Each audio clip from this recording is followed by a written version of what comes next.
I formed a 5-year in-game CP with the top beauty of Qingbin University. I carried her from bronze all the way to king rank. Later, I left a message saying I have a terminal illness, don't miss me, and faked my death. Years later, we met again on a game variety show. She had already become a top-tier actress, while I was a struggling 18-tier actor mired in scandals. I gave an awkward smile. The actress picked up a resurrection armor and stared at me coldly. A white moonlight is better off dead. But later, when she actually received news of my death from illness, she, always so aloof and precious, completely lost it. At the game variety show recording site, I had specially registered a small Otsao, planning to keep a low profile, who knew my agent secretly tampered with things, and directly switched me to my main Otsao. When the name Meng Mingyue appeared on the big screen, the lie she trimmed chat instantly exploded. Meng Mingyue, isn't that the dead white moonlight of actress spy? The Otsao for Falling Sun Jianghu is strictly forbidden from being bought or sold. How did Fong Yuan even get this Otsao? Did he suck up to some bigwig at the game company to pull strings? Fong Yuan will stoop to any level for clout. Just wait for him to crash and burn. Everyone on set held their breath, dead silent. Bai Ningbing slowly lifted her gaze to look at me. Those beautiful eyes were filled with bone-chilling coldness. My hands trembled uncontrollably, the phone nearly slipping from my grasp. I never imagined that being exposed would be such an awkward, unprepared scene. The person I once longed for was right in front of me, yet I didn't even have the right to admit who I was. A male guest nearby, who loved to stir up trouble, feigned surprise and spoke up. I didn't know you played this game too, Ayuan, and your rank is so high. Looks like we'll have to rely on you to carry us today. At that moment, Bai Ningbing's gaze was like a blade laced with ice, piercing straight into me. The mockery and insults in the chat never stopped for a second. I remained silent, wishing I could just turn invisible and hide. This game was my specialty, but distracted by Bai Ningbing's icy stare, I completely lost my composure. After another misplay, my health bar was instantly drained. The character on screen fell straight to the ground, staring at the dim figure waiting to respawn. I couldn't help but look up at Bai Ningbing. She was looking down, her long, fair fingers tapping swiftly on the screen. Under her control, the character moved with incredible agility, each attack precise and deadly. Every move was lethal. With Bai Ningbing's final strike, the game was completely over. She casually set her phone down on the table, her tone indifferent and distant. Lie a stranger. Mr. Fong, if it's not your Otsao, don't force yourself to play. My hand gripping the phone tightened, knuckles turning white. Because of my poor performance, the insults in the chat grew even more intense. Sister E is always polite and gentle with everyone. Her attitude today clearly shows she's furious. I stubbornly chased after her, my steps as light as possible, and spoke cautiously. Miss Bai, can I take a few minutes to talk? Bai Ningbing lifted her eyelids, her expression cold as frost. Are we that close? My heart felt like it was being pricked by fine needles, a dense web of vines spreading through my body. I lowered my voice and said, about that Otsao earlier. But Bai Ningbing cut me off mercilessly, each word like a knife. Since you're dead, you should stay dead. Not come back like this. Disgusting. I froze, my steps rooted to the spot. So she had recognized me all along. I watched her resolute retreating figure, my fists clenched tight, sharp nails digging deep into my palms, drawing blood without me even noticing. Lu Qian appeared beside me at some point, and asked softly, are you okay? I forced down the suffocating pain in my chest, my voice trembling as I confronted Lu Qian. I gave you the Smith Otsao. Why did the main Otsao log in? Lu Qian's eyes flickered, hesitating. Before she could speak, my heart sank. My questioning tone carried a barely perceptible tremor. Why did you do this? I told you before that Otsao is absolutely off limits. Lu Qian, full of apology, grimaced and explained. The company thought your main Otsao has a high rank and more fame to help boost your popularity. Who knew today's mystery guest would be Bai Ningbing? It really backfired. She let out a heavy, helpless sigh. I closed my eyes, unable to say a word, feeling completely frozen. Suddenly, a commotion came from the entrance. It was already swarmed by reporters and paparazzi who had rushed over. Bai Ningbing was surrounded in the center of the crowd. Those reporters were live sharks smelling blood, each one looking excited. Sharp questions kept coming one after another. Actress Bai, what do you think of Fong Yuan logging into the Meng Mingyue Otsao? Were you and the owner of Meng Mingyue really in-game lovers? I stopped at the corner, watching Bai Ningbing's tall back. My heart suddenly tightened. The next second, Bai Ningbing's clear, cold voice came through the noisy crowd, each word distinct. It's nothing, just a bet made in youthful ignorance. Her words hit me like a heavy hammer, shaking my insides with pain. Night fell. I huddled in my cramped apartment as rain began to patter outside the window. The cold raindrops tapped against the glass, each sound piercing. The words Bai Ningbing said had already caused an uproar online. Netizens compared my past gameplay videos with my performance on today's variety show, combined with Bai Ningbing's cold attitude today. For a moment, both our names shot to the top of the trending list. Fong Yuan uses Meng Mingyue Otsao, angers Bai Ningbing. Bai Ningbing denies relationship with Meng Mingyue, claims it was just a youthful bet. Fong Yuan brings humiliation upon himself. My phone rang again and again. Countless messages popping up in my DMS, all without exception, filled with vicious curses and insults. Such abuse had been constant since my first day in the entertainment industry, never stopping. I thought I was used to it by now. But tonight, these words were like poisoned blades, each one precisely stabbing into my heart, torturing my flesh, because every insult was laced with that name that tore me apart. Bai Ningbing. I gripped my phone screen, staring at a Weibo pot Bai Ningbing had made years ago. The content was, the person is gone. Just as I was lost in thought, that Weibo pot vanished into thin air. A wave of immense panic suddenly seized my heart. When I exited the page and hurriedly clicked back in, Bai Ningbing had already posted a new Weibo. There was never any white moonlight, just a ridiculous farce from youthful recklessness. A single short sentence casually overturned our 5 years of history, completely denying it. Within just a few minutes, tens of thousands of comments flooded in under that pot. The top comment also included a Gem60O. I seriously suspect Fong Yuan is the real Meng Mingyue, but Sister Ningbing only found out the truth today. The untouchable white moonlight is gone. Sister Ningbing must be devastated. 2 Gem character figurines sat on my bedside table, still huddled closely together. They were gifts Bai Ningbing gave me years ago. That when Falling Sun Jianghu first exploded in popularity, and the official release of the first limited edition character figurines. She stayed up all night, finished filming without resting, and specially went to line up at a physical store for hours, sending the figurines to me as soon as possible. Along with the figurines came a voice message from Bai Ningbing, her voice so gentle it could melt, carrying a hint of a smile. Mingyue, let's meet. Back then, I happily agreed, but in the end, I stood her up. A thunderclap suddenly boomed, pale lightning tearing across the night sky. Bai Ningbing's cold expression and hurtful words from that day flashed clearly in my mind again. Suddenly, I sensed something was off. She had never seen me in person, so how did she know Meng Mingwei was me? Thinking this, I gripped my phone, stumbled out of my apartment, and rushed recklessly into the pouring rain. When I stood, drenched, in front of Bai Ningbing's villa, all my strength had nearly drained away. I closed my eyes, took a deep breath of the cold rain, and nervously pressed the doorbell. After a long while, the heavy wooden door slowly opened. When Bai Ningbing saw it was me, her face instantly darkened. Her tone was icy. "Why are you here?" I didn't answer. From my first day in the entertainment industry, I had known her address. She once said that when she made it big, she would buy a house in the most expensive part of the city, decorate it to my taste, and that would be our new home. I suppressed the bitterness rising in my chest, leaning against the cold door, my voice trembling uncontrollably. "Bai Ningbing, when exactly did you find out that I am Meng Mingwei?" She remained silent, just staring at me with eyes devoid of any warmth. This silent response made me inexplicably anxious. I lowered my head, my voice low and hoarse. That day, I actually went to the meeting, but Bai Ningbing coldly interrupted me, her tone light, yet carrying an undeniable finality. "It doesn't matter," I urgently retorted, my voice cracking with tears. "How can it not matter?" My father suddenly. A clear male voice suddenly came from behind her, cutting off my words. "Ningbing, where did you put my pajamas?" I stared blankly, looking up. The man standing behind Bai Ningbing was also startled when he saw me, then flashed a polite smile. "We have a guest? With such heavy rain, why not let them in to take shelter?" His tone was intimate and natural, as if he were the master of this villa, while I was an uninvited intruder trespassing on someone else's territory. Awkward and pathetic. Bai Ningbing gripped the door handle tightly, her voice tinged with some helplessness. "Just an irrelevant person." I stumbled back a step, the vines in my heart churning violently, almost consuming me. I mustered all my strength and barely squeezed out a sentence from my throat. "Sorry for disturbing you." Bai Ningbing's handsome brows furrowed almost imperceptibly. Leaving Bai Ningbing's home, the rain grew even fiercer. In my ears, Bai Ningbing's past voice seemed to echo, gentle and clear. "Mingyue, don't wait for me on live today. There's a rain scene, and the lead keeps messing up. It'll probably go on until midnight." Mingyue, I added 2 more lines in this Mu 6. Pretty impressive, right? "Mingyue, you don't need to go to the cinema." My scenes got cut. I still remember how hard she worked filming back then. Now, she had finally escaped those tough days, living the life everyone envied. I should be het pie for her. But why did my heart feel like it was being repeatedly cut by a dull knife, hurting so much I couldn't breathe? Maybe I'm an extremely selfish person too. All the strength in my body seemed drained. I felt utterly exhausted, not even the energy to move my feet. A car slowly approached from not far away, its glaring headlights shining directly on me. As if drawn by that light, I involuntarily walked toward the middle of the road. Just then, a hand suddenly grabbed my arm. I was completely limp and fell heavily to the ground with the force. Lu Qian's angry voice exploded in my ear. "Fang Yuan, what are you doing?" I looked up at her blankly, like a child who had done something wrong, mechanically repeating, "I'm sorry." Lu Qian's expression froze. She let out a heavy sigh, helped me up from the mud, and shoved me into the car. She looked at my disheveled state, her tone full of disapproval. "Why would you think to come to Actor Spy's house on your own? Don't you know how many eyes are on her and you?" Thinking of Bai Ningbing's cold, stunning face, my hands involuntarily clenched. Seeing my long silence, Lu Qian sighed again, her tone helpless. "What you did was way too risky." I lowered my head, my voice hoarse beyond recognition. "Lu Qian, it won't happen again." Lu Qian dropped me off at my apartment. Before leaving, she pulled a script out of her bag and handed it to me. "Don't dwell on those troubles for now. This is a new Mu 6 the company got for you. It's a male lead number 3 role. You'll start filming in a week. Prepare well these few days." I took the script woodenly. Lu Qian added, her tone a bit cautious. "The female lead of this Mu 6 is Bai Ningbing." I froze on the spot, my blood feeling like it had congealed. Lu Qian frowned and comforted me. "You don't have many scenes with her. Just avoid her as much as possible when you can." After Lu Qian left, I was alone in the vast room. That suffocating sense of despair flooded over me again, overwhelming. I tremblingly opened the drawer and finally saw the small bottle labeled amitriptyline. I frantically poured out pills and stuffed them into my mouth, not even bothering to drink water. Starting 5 years ago, I had developed depression, from moderate to severe. My condition fluctuated, never fully healed. Even Lu Qian, who was with me daily, didn't know. This was the deepest secret I kept hidden. A week later, I arrived at the film set on time. Just as I sat down in the makeup room chair, a commotion came from outside. Bai Ningbing, dressed in simple casual wear, wearing a baseball cap, looked low-key but still stood out. When she walked into the makeup room, her gaze casually swept in my direction, and she even gave a slight nod. I was stunned. The male lead, Song Jingyan, immediately stepped past me, smiling as he went to greet her. "Sister E, you're here." Bai Ningbing's gaze passed over me. Without even a second's pause, I lowered my eyes, feeling a bitter taste on my tongue. She clearly loathed me to the extreme, and I had foolishly thought she was looking at me. Just then, a staff member suddenly barged in noisily, shouting, "Hey, have you seen the trending headline? So juicy.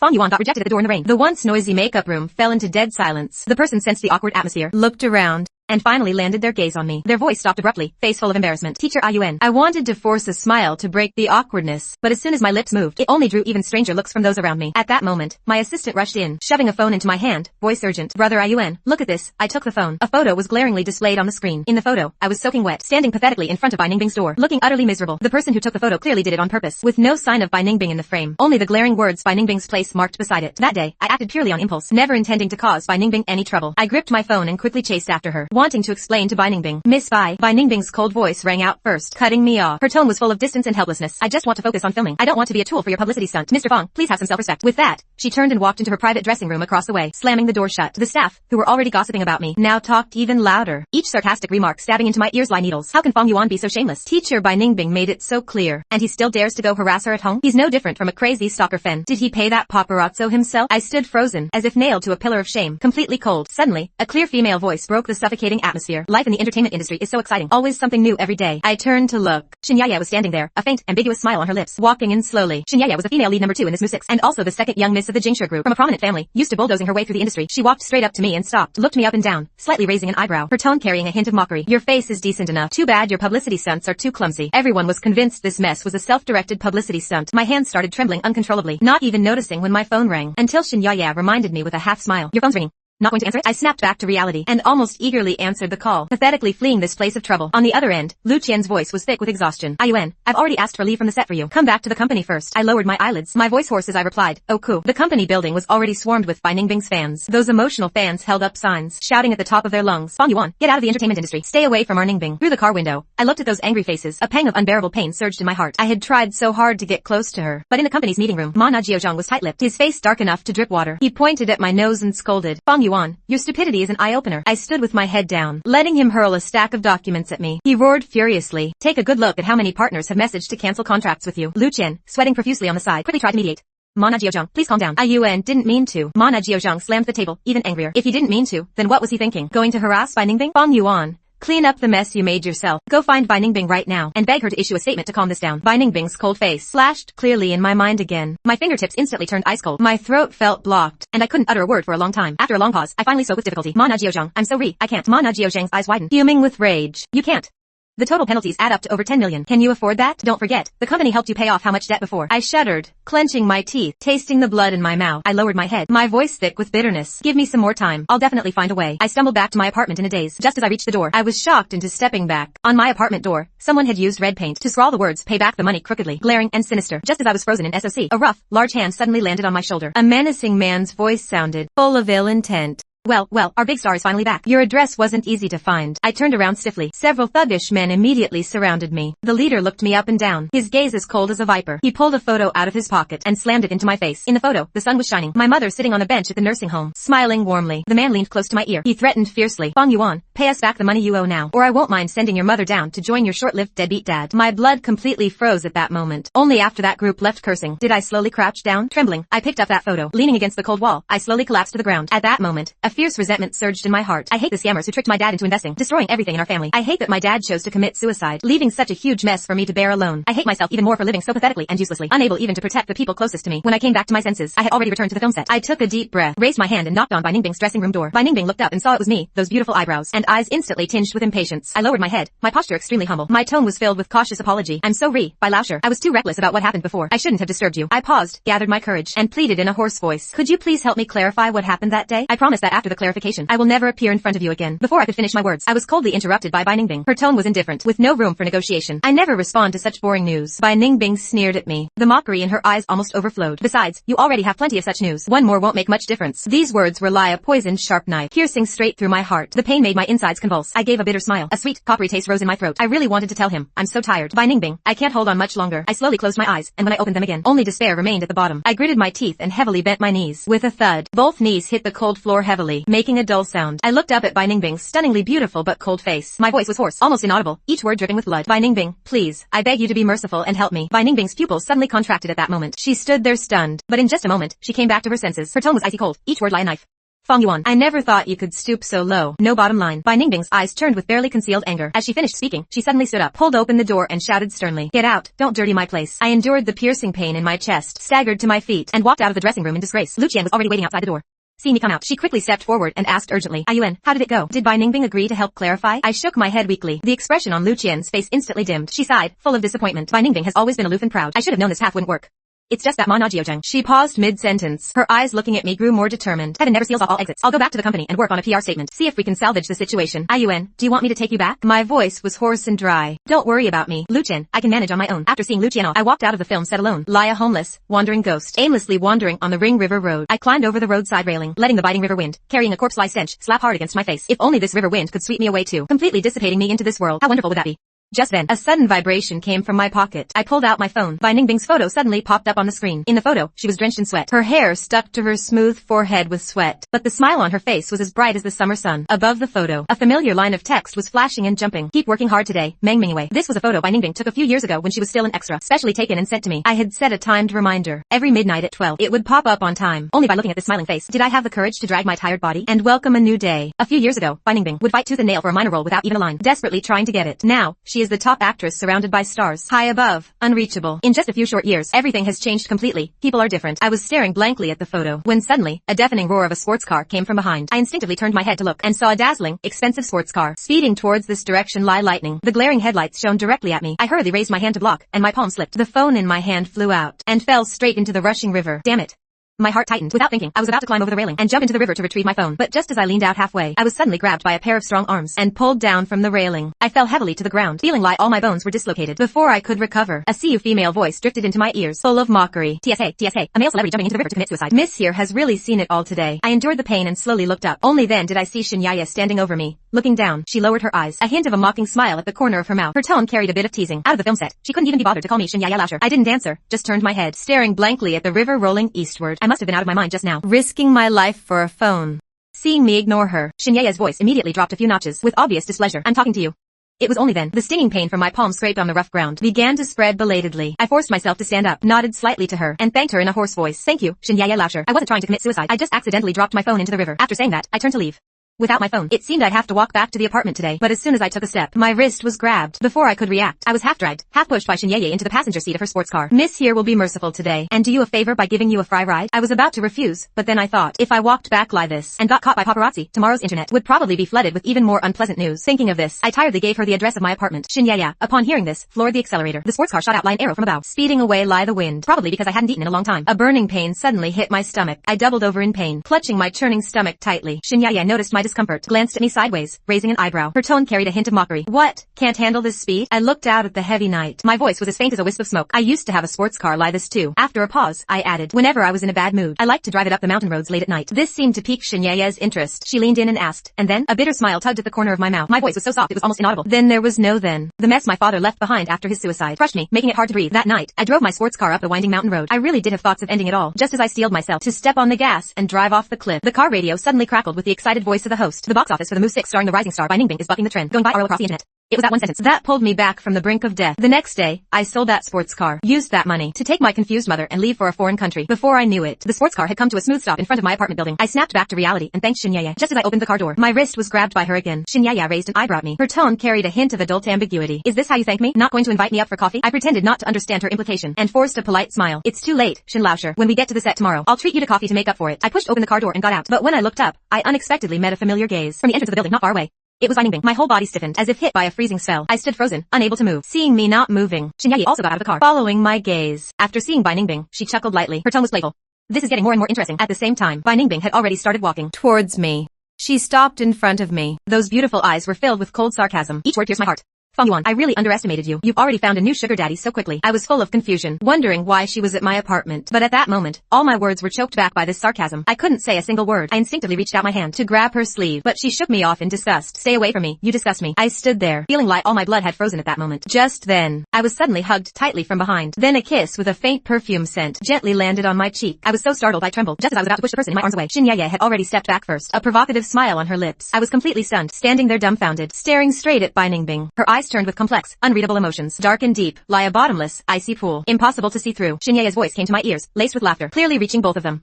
Bai Ningbing, your words are a bit too harsh. We're both unmarried, a man and a woman. How is dating called finding a sugar daddy? After a long silence, Bai Ningbing slowly curled her lips, revealing a very faint smile, but her eyes were fixed on me. Each word felt like a slow torture on my heart. Then I wish you two a lot as strong as gold, never to be separated. Just one short sentence, but like a sharp dagger, tearing my heart in two. After saying that, she raised her hand and pressed down on her hat. Without a trace of hesitation, she turned and left. Her resolute back quickly disappeared into the night. I watched her figure fade away. My hands, hidden under my sleeves, were already clenched wide at the knuckles, trembling slightly. I had no right and no standing to call her back. Only after Bai Ningbing's figure completely disappeared did I slowly suppress the surging pain in my heart. Turned to look at Shinyaya. My tone was eerily calm. Was that fun, Miss Sean?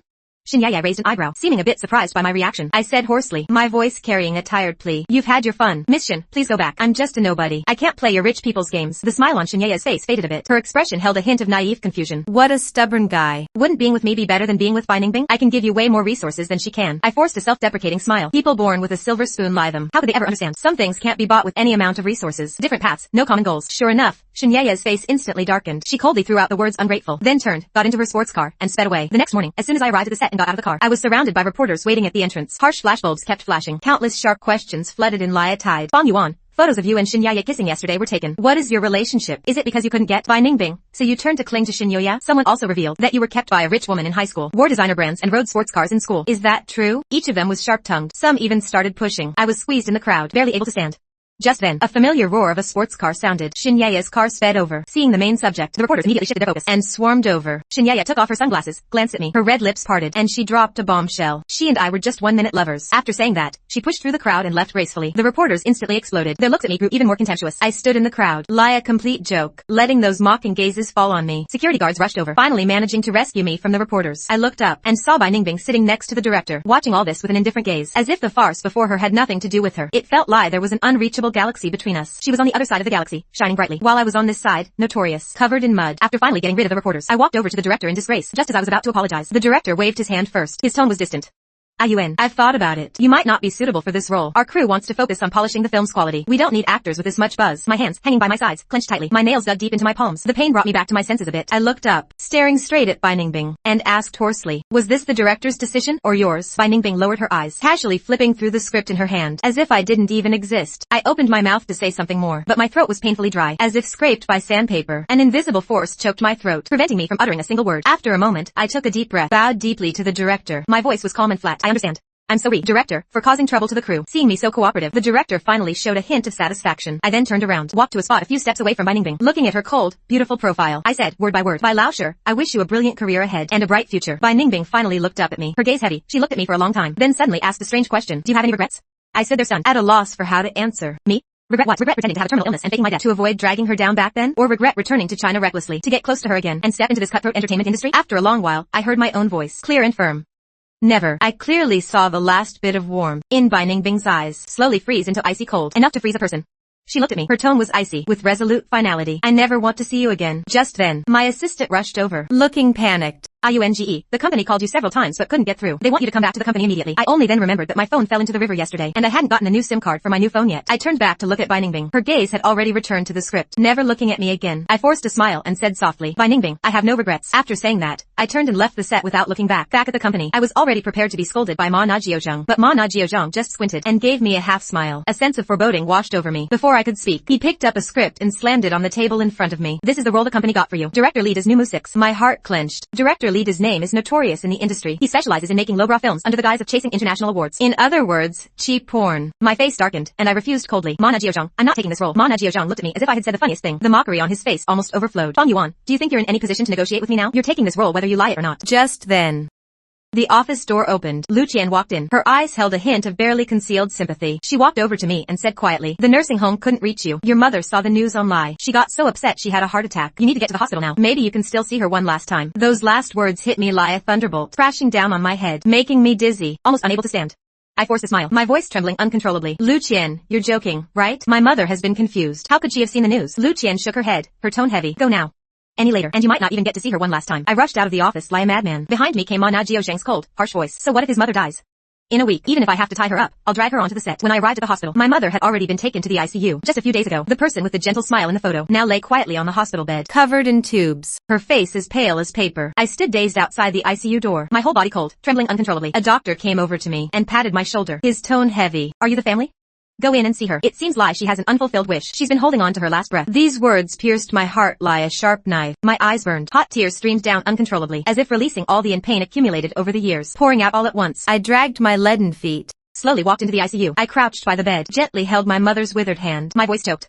Mom, it's Ayuan. Can you hear me? My mother slowly opened her eyes. A flicker of clarity passed through her cloudy eyes. A murky tear slid from the corner of her eye. She raised her hand, trembling as she stroked my cheek. Her voice was weak but gentle. Ayuan, don't cry. I couldn't remember the last time I saw my mother lucid. This long-lost tenderness made my tears flow even harder. I quickly lifted my sleeve and roughly wiped my face, forcing a smile. Don't cry, Mom. You have to get better. I've earned a lot of money now. The debts will be paid off soon. Dad is gone, but I can still give you a good life. My mother didn't answer. Her eyes were just filled with deep guilt. She whispered, "You've lost weight. Have these years been very hard?" I held her hand and shook my head desperately. My voice choked. "Mom, it's not hard. Not hard at all." My mother smiled at me gently. Her smile held a hint of relief. "I've been a burden to you. Go lie your own life from now on." I just watched my mother. Watched the light in her eyes slowly dim. Then, full of longing, they closed gently. I screamed hoarsely, "Mom." A piercing alarm instantly filled the entire ward. The curve on the heart monitor completely turned into a cold, straight line. My mother's hand slipped heavily from my palm. The string that had been taut in my heart finally snapped. The heart-wrenching pain could no longer be contained. I couldn't hold on any longer. I collapsed heavily in front of the hospital bed, sobbing uncontrollably. On the day of my mother's funeral, very few people came. Lu Qian came by. She put down her bouquet and looked at me. Her tone carried a hint of helplessness and a hint of warning. "Ayuan, if you insist on not accepting the contract, the company will take you to court and demand a huge PE nanti." She paused, then advised, "Your mother is gone now, but we who are still alive have to look forward. It's just making a move 6, isn't it? As long as you're alive, there's always a way out." The glaring sun made it hard for me to open my eyes. I raised my hand to block the light. My voice was eerily calm. "I understand, Qianjie." Lu Qian breathed a sigh of relief. "All right, I'll pick you up tomorrow to go back to the company." After she left, I still knelt in front of my mother's tombstone. I reached out and gently wiped the photo on the tombstone. In the photo, she was still smiling gently, but from now on, I was the only one left in this world. As I left the cemetery, I happened to catch a glimpse of a black commercial van parked across the street. It looked a lot like the one Bai Ningbing usually used. I laughed at myself. How ridiculous. Even at this point, I was still hoping she would come see me. Bai Ningbing had already said she never wanted to see me again. Back in my empty apartment, I pulled out the suitcase I hadn't used in years and packed the few clothes I had. After packing, I sat on the sofa and opened Weibo. My Weibo comments section was flooded with endless abuse every day. The engagement was even higher than many A-list celebrities. I took a deep breath and clicked the Lie She Trim button. Instantly, countless netizens flooded into the She Trim. The barrage was filled with dense, vicious comments, almost drowning the screen completely. I ignored those unsightly words and waved gently at the camera. My voice was calm. "Hello everyone, I'm Fong Yuan. I'm going live today to tell you a Shitari about Meng Mingyue." As my words fell, the viewer count in the top right corner of the She Trim skyrocketed like a rocket, instantly breaking a million. Once upon a time, there was a young master from a wealthy family. His life was smooth sailing. He didn't know what sorrow was. The biggest worry in his life was just the pressure of college finals and the final bot in a game he couldn't beat. As I spoke, I picked up the old phone that had been gathering dust for years and skillfully opened Sunset Jianghu. I entered the Otsao and Pat that I knew by heart. The screen flashed and the familiar game character, Meng Mingyue, appeared on the screen. I controlled the character and wandered aimlessly around the game map. My voice was soft as I continued the Shitari. Later, he met an 18th tier actor in the game. That person ran around the set every day just to get a familiar face. Sometimes, to wait for a scene that only lasted a few seconds, they'd have to stay on set for an entire day. When bored, they'd pass the time by playing games. Over time, the two became teammates. That small actor was really good at the game. She and the boy cleared all the high difficulty dungeons together, and the boy used every way he could think of to silently support that small actor. He'd show up whenever the small actor needed company, chatting with her to pass the time, whether it was late at night or early morning. Every Move 6 she acted in, every TV series, even commercials with just a few seconds of screen time, even just a fleeting back view. The boy would watch them over and over again. At this point, I couldn't help but laugh bitterly. I controlled the game character and walked step by step toward the final bot's lair. I continued speaking, my voice filled with nostalgia. After days of talking about everything, the two went from teammates to a couple-in-law. On the day they agreed to meet in person, a huge upheaval happened in the boy's family. His father's investment failed, and the company went bankrupt. He jumped from the top floor of the company building. His mother couldn't handle the SOC and completely lost her mind. The once favored son of heaven fell from grace overnight, left with nothing. My fingertips moved slightly and tapped a few times on the screen. The male swordsman in the game drew his sword. The blade gleamed coldly. With a few fierce attacks, the final bot's health bar instantly hit 0, dropping loot all over the ground. I stopped my actions, looked up at the She Trim's barrage. Damn, I've never seen anyone besides Meng Mingyue do that. It's confirmed. Fong Yuan is Meng Mingyue himself. I checked the news and jumped to his death. They helped him pay off some debt, and then signed a predatory contract and kept squeezing him dry. More people frantically asked in the barrage, what happened next?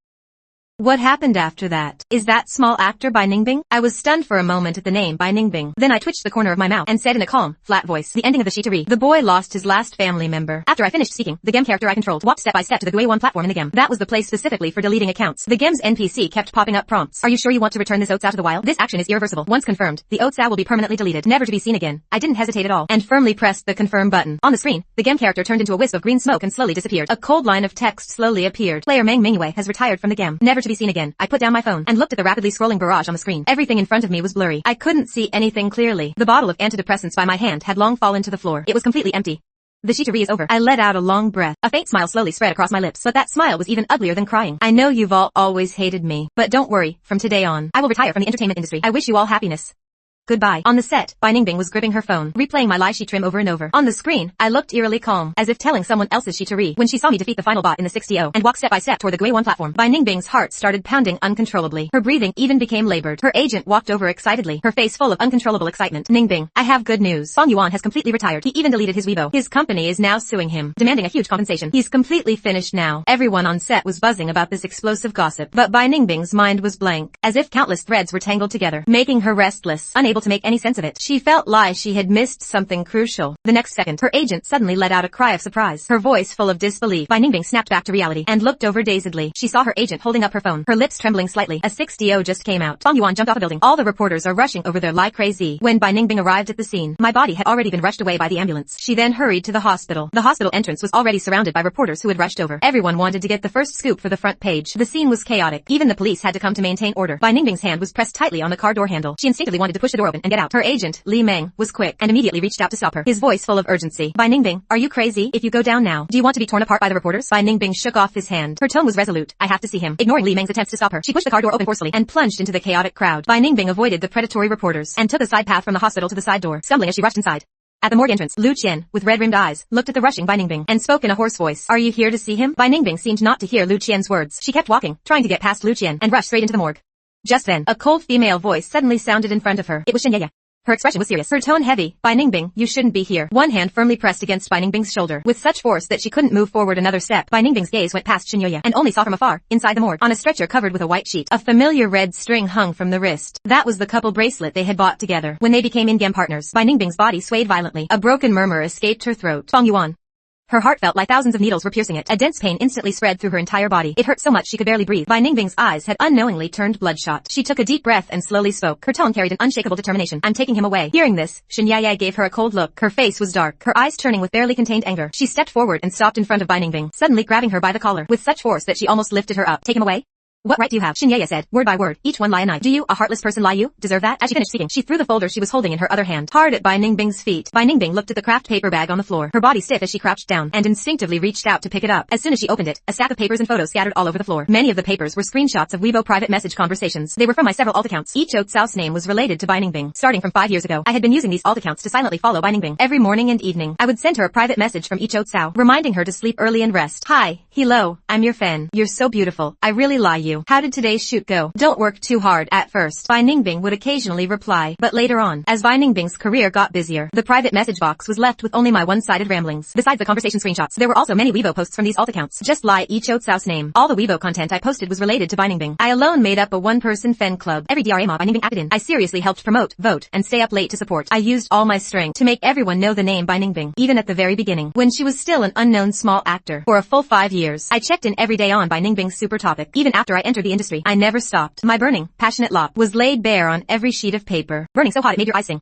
But besides these, what shocked Bai Ningbing and Lu Qian even more were the photos of me from these past few years, mixed in with a pile of papers. Bai Ningbing's hands trembled as she picked up the photo in the middle, her gaze fixed on it. At the same time, her heart felt like it had been hit hard with a sledgehammer. The pain was almost suffocating. Shen Yeye and Lu Qian's gazes also fell on that photo. After seeing what was in the photo, Lu Qian suddenly covered her mouth, stumbled back a step, and gasped. Yuan only told me that his family was very short on money. He didn't say it was like this. Shen Yeye spoke slowly, her tone carrying a hint of reluctance. I had someone investigate. Fang Yuan's father was scammed. The project he invested in was a total loss, and he was left with a mountain of debt. On the day you two agreed to meet, the Shen family's business capital chain completely broke, with no way out. His father chose to jump to his death. Fang Yuan's mother witnessed that horrific scene firsthand and went insane on the spot. Shen Yeye turned her head and glanced at the cold morgue. I was lying there quietly, motionless. Bai Ningbing stared at the photo in her hand. In the photo, I looked a few years younger than now. On the ground not far away lay the body of a middle-aged man. The man's head was smashed and bloody. A pool of already dried, dark red blood lay on the ground, and I was tightly holding my mother, who was slumped on the ground, unconscious, wearing the couple jacket Bai Ningbing had bought. My face was panicked and helpless, like a fledgling bird beaten down by the wind and rain. Bai Ningbing couldn't believe what she was seeing. Her whole body was cold, as if plunged into an ice cave. She had always thought I had deliberately stood her up and deliberately played with her. That's why she was so cold on the variety show, so harsh. But it turned out that wasn't it at all. It wasn't what she thought. Shen Yeye withdrew her gaze and looked at Bai Ningbing, who was half kneeling on the ground, trembling all over. Her tone was full of sarcasm. Haven't you always hated him? Then you should be het pai. From now on, in this world, there will be no one you hate anymore. As she spoke, Shen Yeye waved her hand behind her. A few black-suited bodyguards immediately responded and quickly rushed into the morgue. A lawyer stepped forward and spoke quietly with Lu Qian. Bai Ningbing suddenly snapped out of it and wanted to rush up to stop those people, but Shen Yeye reached out and blocked her again. Oh, and one more thing. I think I should tell you. Shen Yeye's voice was light, but it pierced Bai Ningbing's heart like a sharp blade. The first Mu 6 that made you famous, that Chongling was funded by Fang Yuan. If you don't believe me, you can go ask the production team of that Mu 6. Bai Ningbing's blood completely froze in that instant. She couldn't move anymore, nor could she say a single word. She could only stand there dumbfounded, allowing the biting cold to wash over her entire body. It had been 3 days since I died, but the online buzz hadn't died down at all. Instead, it was getting worse. Countless rumors about me were flying around, with many different versions. Bai Ningbing sat alone on the sofa, drinking whiskey, glass after glass. The burning liquid scorched her throat, but couldn't suppress the pain in her heart. The bits and pieces of this period of time kept replaying in her mind like a Mu 6, lingering and impossible to shake off.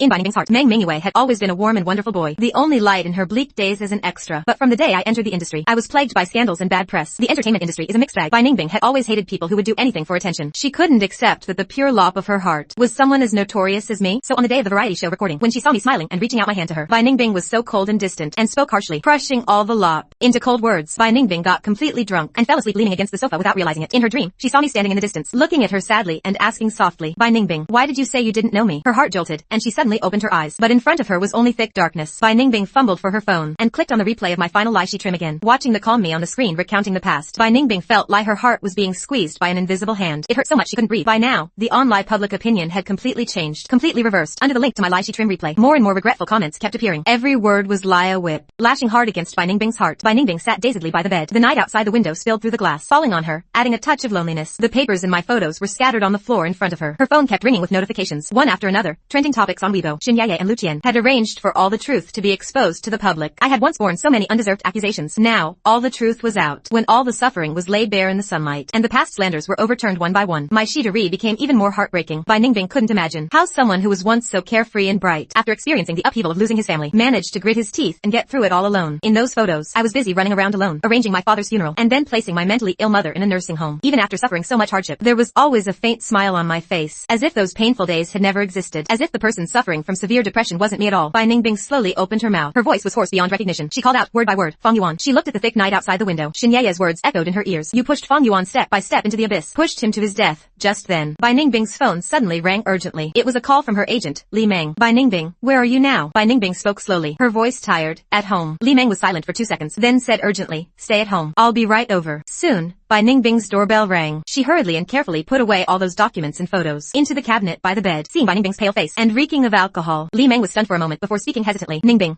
Bai Ningbing walked to the sofa and sat down weakly, her eyes unfocused, without any energy. Just said tiredly, help me cancel all my schedules for this period. I want to rest for a while. Li Meng let out a heavy sigh. Even if you didn't bring it up, you have no choice but to rest now. Haven't you checked Weibo yet? He took out his phone and opened Weibo. He threw it directly in front of Bai Ningbing. He sighed again, his tone heavy. Now those netizens have all gone completely crazy. They're all cursing you. They're even calling for a joint boycott against you. The phone screen clearly showed the latest trending headline. The comments section below was in an uproar. Half of those comments were crying blood for me. The other half were cursing Bai Ningbing, each word piercing the heart. Bai Ningbing just glanced at the screen indifferently. His tone was calm and flat. Let them be. His nonchalant attitude made Li Meng anxious. How can you let them be? You have 2 new movies coming out soon, and a TV series is about to air. If the public opinion keeps fermenting like this, your career will be completely ruined. Li Meng put away his phone. He sat down on the sofa opposite Bai Ningbing and continued to persuade. Anyway, Feng Yuan is dead now. Why don't we just say directly? Before Li Meng could finish, Bai Ningbing directly interrupted him. His tone carried a hint of coldness.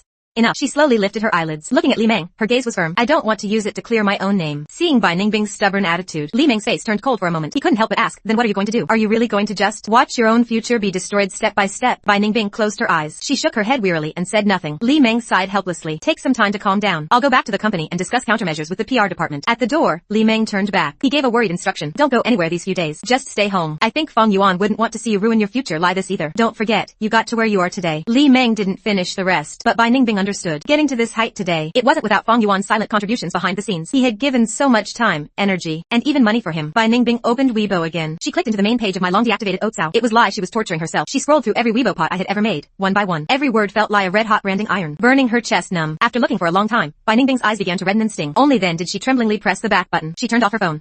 Just then, a photography blogger she followed suddenly updated a pot. It was just a few simple words. Check out the scenery blogger's Weibo. The accompanying pictures were several seaside photography works. Bai Ningbing's gaze landed on the middle photo. Her heart suddenly skipped a beat. She tremblingly tapped the screen. The photo was enlarged on the screen. The vast sea surface was sparkling. The sea breeze was gentle.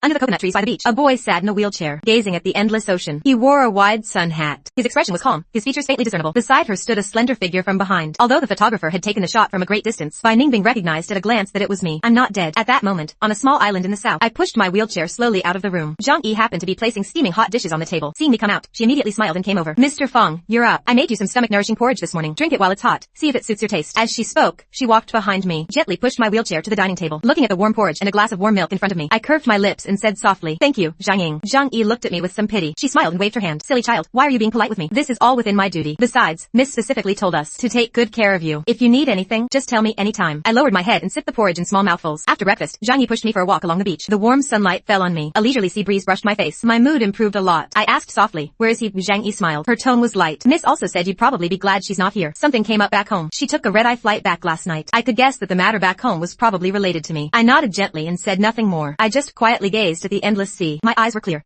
Meanwhile, back home, Bai Ningbing hadn't slept the entire night. She couldn't sleep and didn't dare to. After seeing that photo, she immediately contacted the best private detective. She even hired a specialized search team. At all costs, she had to find me as quickly as possible. After arranging everything, Bai Ningbing was fully armed. She put on a mask and hat and hurried out the door. In that photo, the figure beside me looked very much like Xin Yeye. Bai Ningbing drove all the way. She arrived at Xin Yeye's doorstep. Xin Yeye was wearing loose loungewear. She opened the door with sleepy eyes. Seeing Bai Ningbing outside, she immediately lost her drowsiness and said with a half smile, "It's not even dawn yet. What madness is this, Queen Bai?" Bai Ningbing's eyes were red. Her voice carried a hint of hysterical questioning. Her emotions were completely out of control.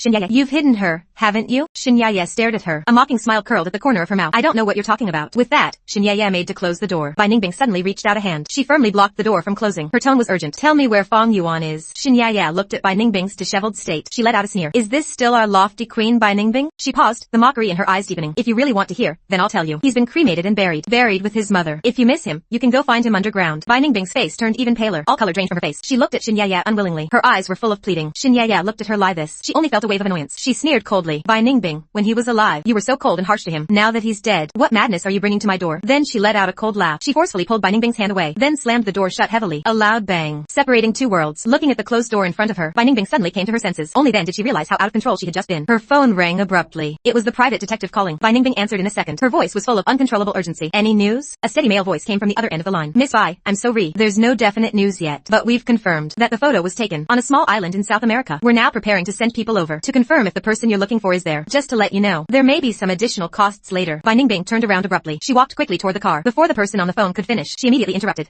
Go now. No matter how much it costs, I have only one request. You must find the person in the photo. She was burning with anxiety. She wished she could sprout wings and fly to that small island. But as soon as she walked out of Xin Yeye's residential area, before she could get into the car, she was surrounded by a large group of reporters who had caught wind of the news. Bai Ningbing, hello. What do you think about Fong Yuan jumping to his death? Do you have anything to say? Fong Yuan silently did so much for you before. Did you really not know anything? Miss Bai, did you know Fong Yuan was a rich young master and play games and date him with that in mind? Can you talk about how you felt when you learned of Fong Yuan's death? Please respond. Teacher Bai, why are you here at this time? Do you have something special to deal with? As far as we know, Teacher Song Jinyan also lives in this neighborhood. Countless microphones were thrust in front of Bai Ningbing. The reporter spoke all at once. Sharp questions came like a barrage. None of them gave way. Bai Ningbing pressed her red lips tightly together, saying nothing. These questions were like ice-cold knives, stabbing into her heart again and again. The pain made her tremble with every breath. She just stood there alone, neither refuting nor responding, letting those probing gazes fall on her. Just then, a group of bodyguards in black suits pushed through the crowd surrounding Bai Ningbing. They cordoned off a small safe area around her. Song Jingyan ran over quickly. The moment he saw the news, he had contacted his security team. Now, in front of the many media, he walked straight to Bai Ningbing's side. He intimately took her arm. A proper smile hung on his face. I'm sorry, dear media friends. I invited Ningbing to my home. The specific reason is not convenient to disclose for now. Bai Ningbing immediately denied it. Her voice carried a hint of urgency. That's not true. The moment Song Jingyan appeared, the noisy reporters had already quieted down. Bai Ningbing struggled to pull her hand away, but Song Jingyan held on tightly, a gentle smile still on his face. He said in a sincere tone, about Ayuan's matter, Ningbing and I both feel very pained, but the deceased are gone. I hope everyone can respect us, the living. Song Jingyan's voice was warm and calm, but it carried an undeniable authority. The reporters looked at each other. They all wisely shut their mouths. At the same time, Bai Ningbing's agent, Li Meng, also rushed over with people. Li Meng didn't say a word. He pulled Bai Ningbing toward the van. Before getting in the car, Bai Ningbing turned back. She gave Song Jingyan a meaningful look. Her tone was icy. Mr. Song, I hope you won't say such ambiguous things in front of the reporters. I have nothing to do with you. Song Jingyan's face instantly turned pale. He watched Bai Ningbing's car slowly disappear from sight. His hands by his side unconsciously clenched into fists. His knuckles turned white. After Li Meng brought Bai Ningbing home, seeing her disheveled state, he sighed helplessly. Didn't I tell you not to go anywhere? Don't you understand that those reporters are live sharks smelling blood, just waiting for you to walk into the trap? Bai Ningbing lowered her head. Her voice was hoarse and tired.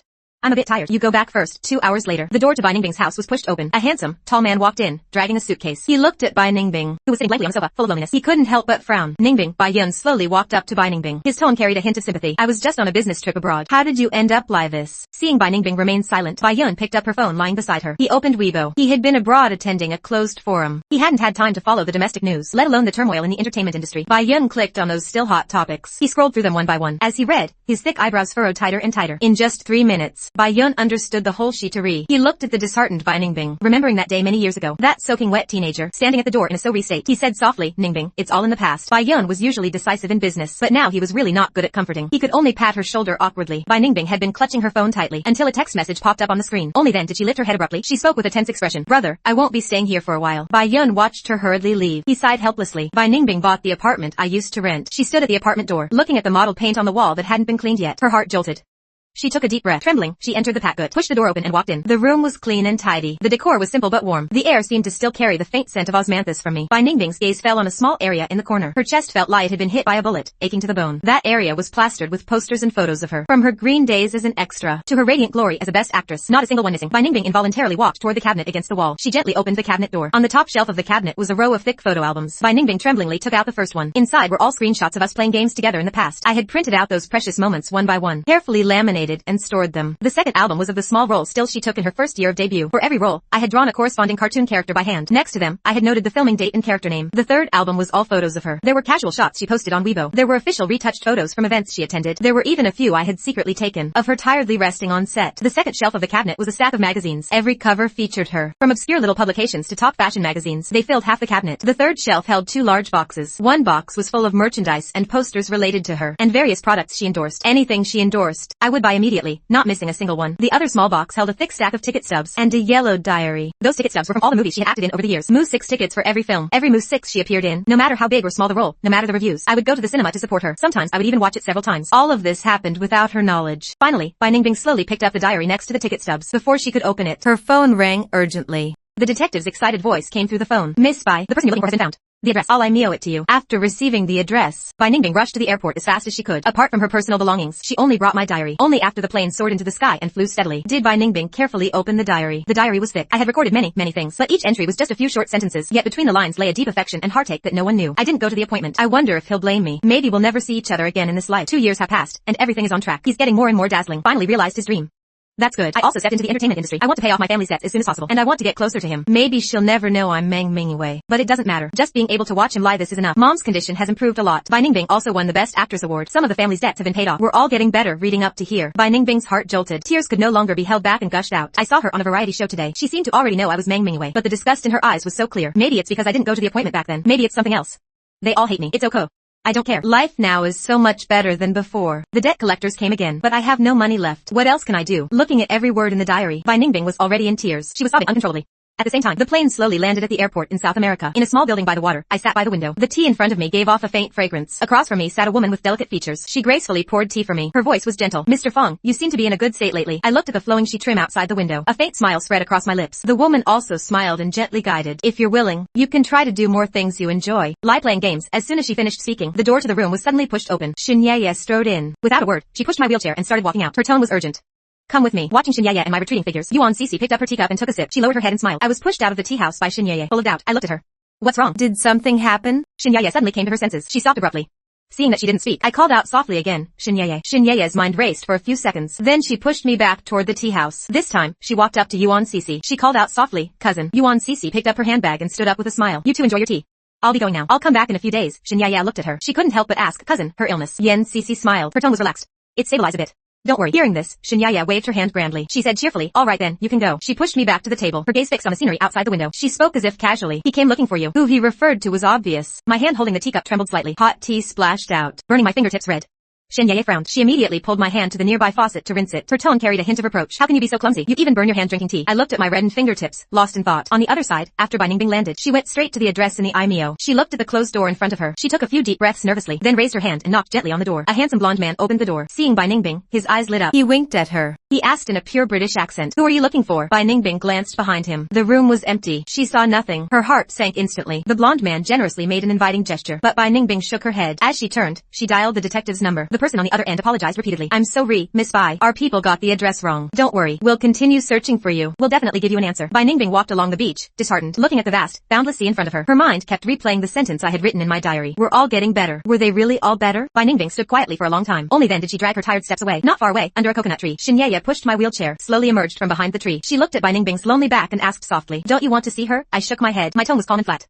It's all in the past. There's no need to meet again. Xinyeye chuckled softly and said no more. Pushed me toward home in the sunset. She suddenly turned her head. She said jokingly, Fong Yuan, how about considering me? I'm good looking. There's still money. Stay with me. I guarantee you won't lose out. The sun slowly sinks. The sunset glow dyes the whole sea a brilliant crimson. Lie a richly colored oil painting. Listening to Xinyeye's jokes, I couldn't help but laugh. I always thought Xinyeye was just a spoiled, rich girl who knew nothing of life's hardships. But who would have thought, that day when I jumped in despair, he saved me without a second thought. He crouched in front of me, looked me in the eye and asked seriously, Fong Yuan, do you want to escape? Later, Xinyeye had me settled on this isolated island. In the first few days on this island, my depression was still severe. Suicidal thoughts kept popping up. On the second day, I jumped from the second floor balcony, hurt my leg. Shen Ye crouched in front of me, looked at my pathetic state, and said softly, Fang Yuan, you've already died once. From now on, lie for yourself. Back in China, Bai Ningbing returned to my apartment, downed one glass of liquor after another, until she was dead drunk and passed out. In her dream, she saw that bright-smiled boy again, saw the days and nights they played games together, saw his lonely back as he left. When she woke from the dream, Bai Ningbing felt like a huge hole had been torn in her heart, cold and painful inside, with no way to fix it. The next day, sobering up, her head ached like it was about to explode, but physical pain was nothing compared to the pain in her heart. She had never regretted anything as much as she did now, regretting her past coldness, regretting her own arrogance. But what use was regret? She had lost him after all. Bai Ningbing lay on the sofa, staring blankly at the ceiling, muttering to herself. Fang Yuan. She slowly closed her eyes. A clear tear silently slid from the corner of her eye. Li Meng's call came out of the blue. The ringtone was sharp and piercing. As soon as Bai Ningbing answered, she heard Li Meng's urgent voice. Bai Ningbing, don't speak now. Listen to me. Reporters are all camped outside Fang Yuan's building. Now listen to me. Turn left out the door. I have someone waiting at the alley entrance. But Bai Ningbing said firmly, I'm not leaving. Li Meng shouted anxiously. Bai Ningbing, snap out of it. This is not the time to be impulsive. Beep beep beep. A new day begins. Fang Yuan, keep going. The hour hand slowly approaches 8 o'clock. The cartoon doll nearby suddenly let out a clear chime. Bai Ningbing turned her head and saw the cartoon doll that looked 80% limey, waving its arms, cute and clumsy. She suddenly laughed, but the smile was uglier than crying. She slowly got up and walked out following Li Meng's instructions. Li Meng was right. She had to stay clear-headed. Fang Yuan was still alive. She would definitely find him. In the disheartened office, Song Jingyan found Li Meng and got straight to the point, saying he wanted to create a fake romance with Bai Ningbing and had bought a lot of press releases, planning to attribute everything I did for Bai Ningbing to my unrequited lot. While Bai Ningbing knew nothing about it, Song Jingyan sat on the sofa, watching the marketing post slowly appear on his phone screen. A smug look of determination flashed in his eyes. Bai Ningbing spotted late at night at Song Jingyan's apartment complex. The two are suspected to be in a passionate romance. Bai Ningbing's studio publicly responds. Everything Fang Yuan did was purely unrequited law. As soon as these posts came out, they instantly ignited public opinion. The internet was flooded with criticism. Bai Ningbing clutched her phone and angrily pushed open the office door. Her voice was icy cold. Who told you to do this? This was the first time since Bai Ningbing entered the industry that she had been so harsh in front of everyone. Flying into a rage, she rushed up to Li Meng and demanded, Li Meng, you've been my agent for 5 years. What are you doing now? Li Meng tightly gripped Bai Ningbing's shoulders, stared into her eyes, and said urgently, Ningbing, I'm doing this for your own good. Only this way can we salvage your reputation. Song Jingyan also quickly stood up, trying to ease the tension. Ningbing, don't be angry. We're from the same company. If you don't want to, once the storm passes, I'll issue a statement to clarify. Bai Ningbing turned her head and coldly looked at Song Jingyan. A sarcastic smile curled at the corner of her mouth. Song Jingyan felt a chill under her gaze and involuntarily took a step back, his voice a little flustered. Ningbing, don't look at me like that. Bai Ningbing smiled. Her voice was soft but every word cut deep. Put away those dirty thoughts of yours. We're all in the same industry. Do you think I can't see what you're up to? Teacher Song, you seem to have forgotten about your 3-timing scandal. Or do you want to add another one? Song Jingyan's face instantly drained of color. He opened his mouth, but couldn't say a word. In 3 years since his debut, he had climbed the ranks through improper relationships, always thinking he had covered his tracks perfectly. Li Meng, who had been in the entertainment industry for over a decade, immediately understood what Bai Ningbing meant. Her face also turned grim, but the press releases were already out. Even if they wanted to change it, it was too late. Li Meng advised helplessly, but Bai Ningbing said firmly, then release a new one. Clarify everything. Li Meng let out a heavy sigh. Do you have to do this? Do you have to push yourself to the edge? Bai Ningbing stared at her for a long time. Her gaze was firm and unwavering. In front of Li Meng, she picked up her phone and composed a Weibo pot. Hello everyone. This is Bai Ningbing. From today onwards, I will be taking an indefinite hiatus. Seeing the words on the screen, Li Meng's pupils contracted sharply. She immediately reached for Bai Ningbing's phone, but she was a step too late. Bai Ningbing had already pressed send. The day after Bai Ningbing announced her hiatus, she completely disappeared. No one knew where she went. She only left a note for Bai Yun, with just a simple line on it. Brother, I'm going to find him. 2 years later, I walked out of the airport calmly with sunglasses on. Shen Ye was already waiting at the exit. The joy in his eyes was almost overflowing. He walked up quickly and teased, Hey, isn't this Ko-Tri Fong finally decided to come back to the country? I smiled and walked over to Shen Ye, walking side by side with him out. I have fully recovered now, both physically and mentally. In these 2 years abroad, I spent half a year graduating with top honors from the overseas devilish game player training camp. Then I became a professional Ko-Tri at a top gaming company. My job was to lead the team in training and achieve excellent results in various competitions. In just 2 short years, my team swept through the competition scene, winning almost all the Grand Slams and overseas gaming tournaments. And the name Summer had become well known in the esports circle, becoming a legendary figure. Shen Ye looked at me and asked, how long are you staying this time? I played with my phone and replied casually, I'm not leaving. I plan to form a team in China and aim for the National Gaming Championship this year. Shen Ye was stunned for a moment. His steps froze in place. It took him a few seconds to react. Then he quickly caught up, his voice tinged with eagerness and anticipation. Fang Yuan, so I have a chance, right? 2 years, not too long, not too short either. Many people and things had changed. I soon moved into a seaside villa. This was my old home, carrying the best memories of my life. I had been preparing for my return to China for a while and had bought this place before coming back,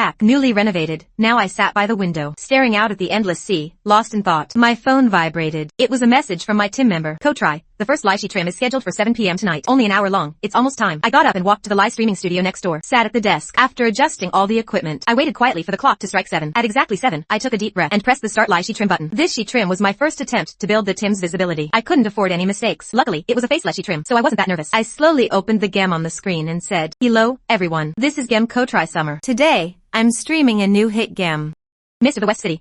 Bai Ningbing sat in the car, watching the Lai Shi trim on her phone. Hearing that voice, so familiar it was etched into her bones. Her heart suddenly raced like a drum. The hand holding her phone trembled uncontrollably. She quickly pulled the car over to the side of the road and walked towards that seaside villa. The villa had a unique design. She had been here many times, each time just taking a distant look, and the villa was always dark and lifeless. But now it was different. A warm yellow light was on inside. 6 months ago, someone bought this villa from her. Back then, Bai Ningbing had a faint feeling that maybe he had returned. Now, Bai Ningbing approached step by step, cautiously, finally stopping in front of a window. A very excited male voice came from inside. Wang, a little more to the left. Okay, that's it for today's Shi trim. You can follow my Weibo and the Tim's Weibo. Thanks for your support. Bye. As the voice faded, the Lai Shi trim on her phone also ended. I took off my headphones and took a sip of water. Just as I put down the cup, I heard a familiar, hoarse voice from outside. Ayuan, is that you?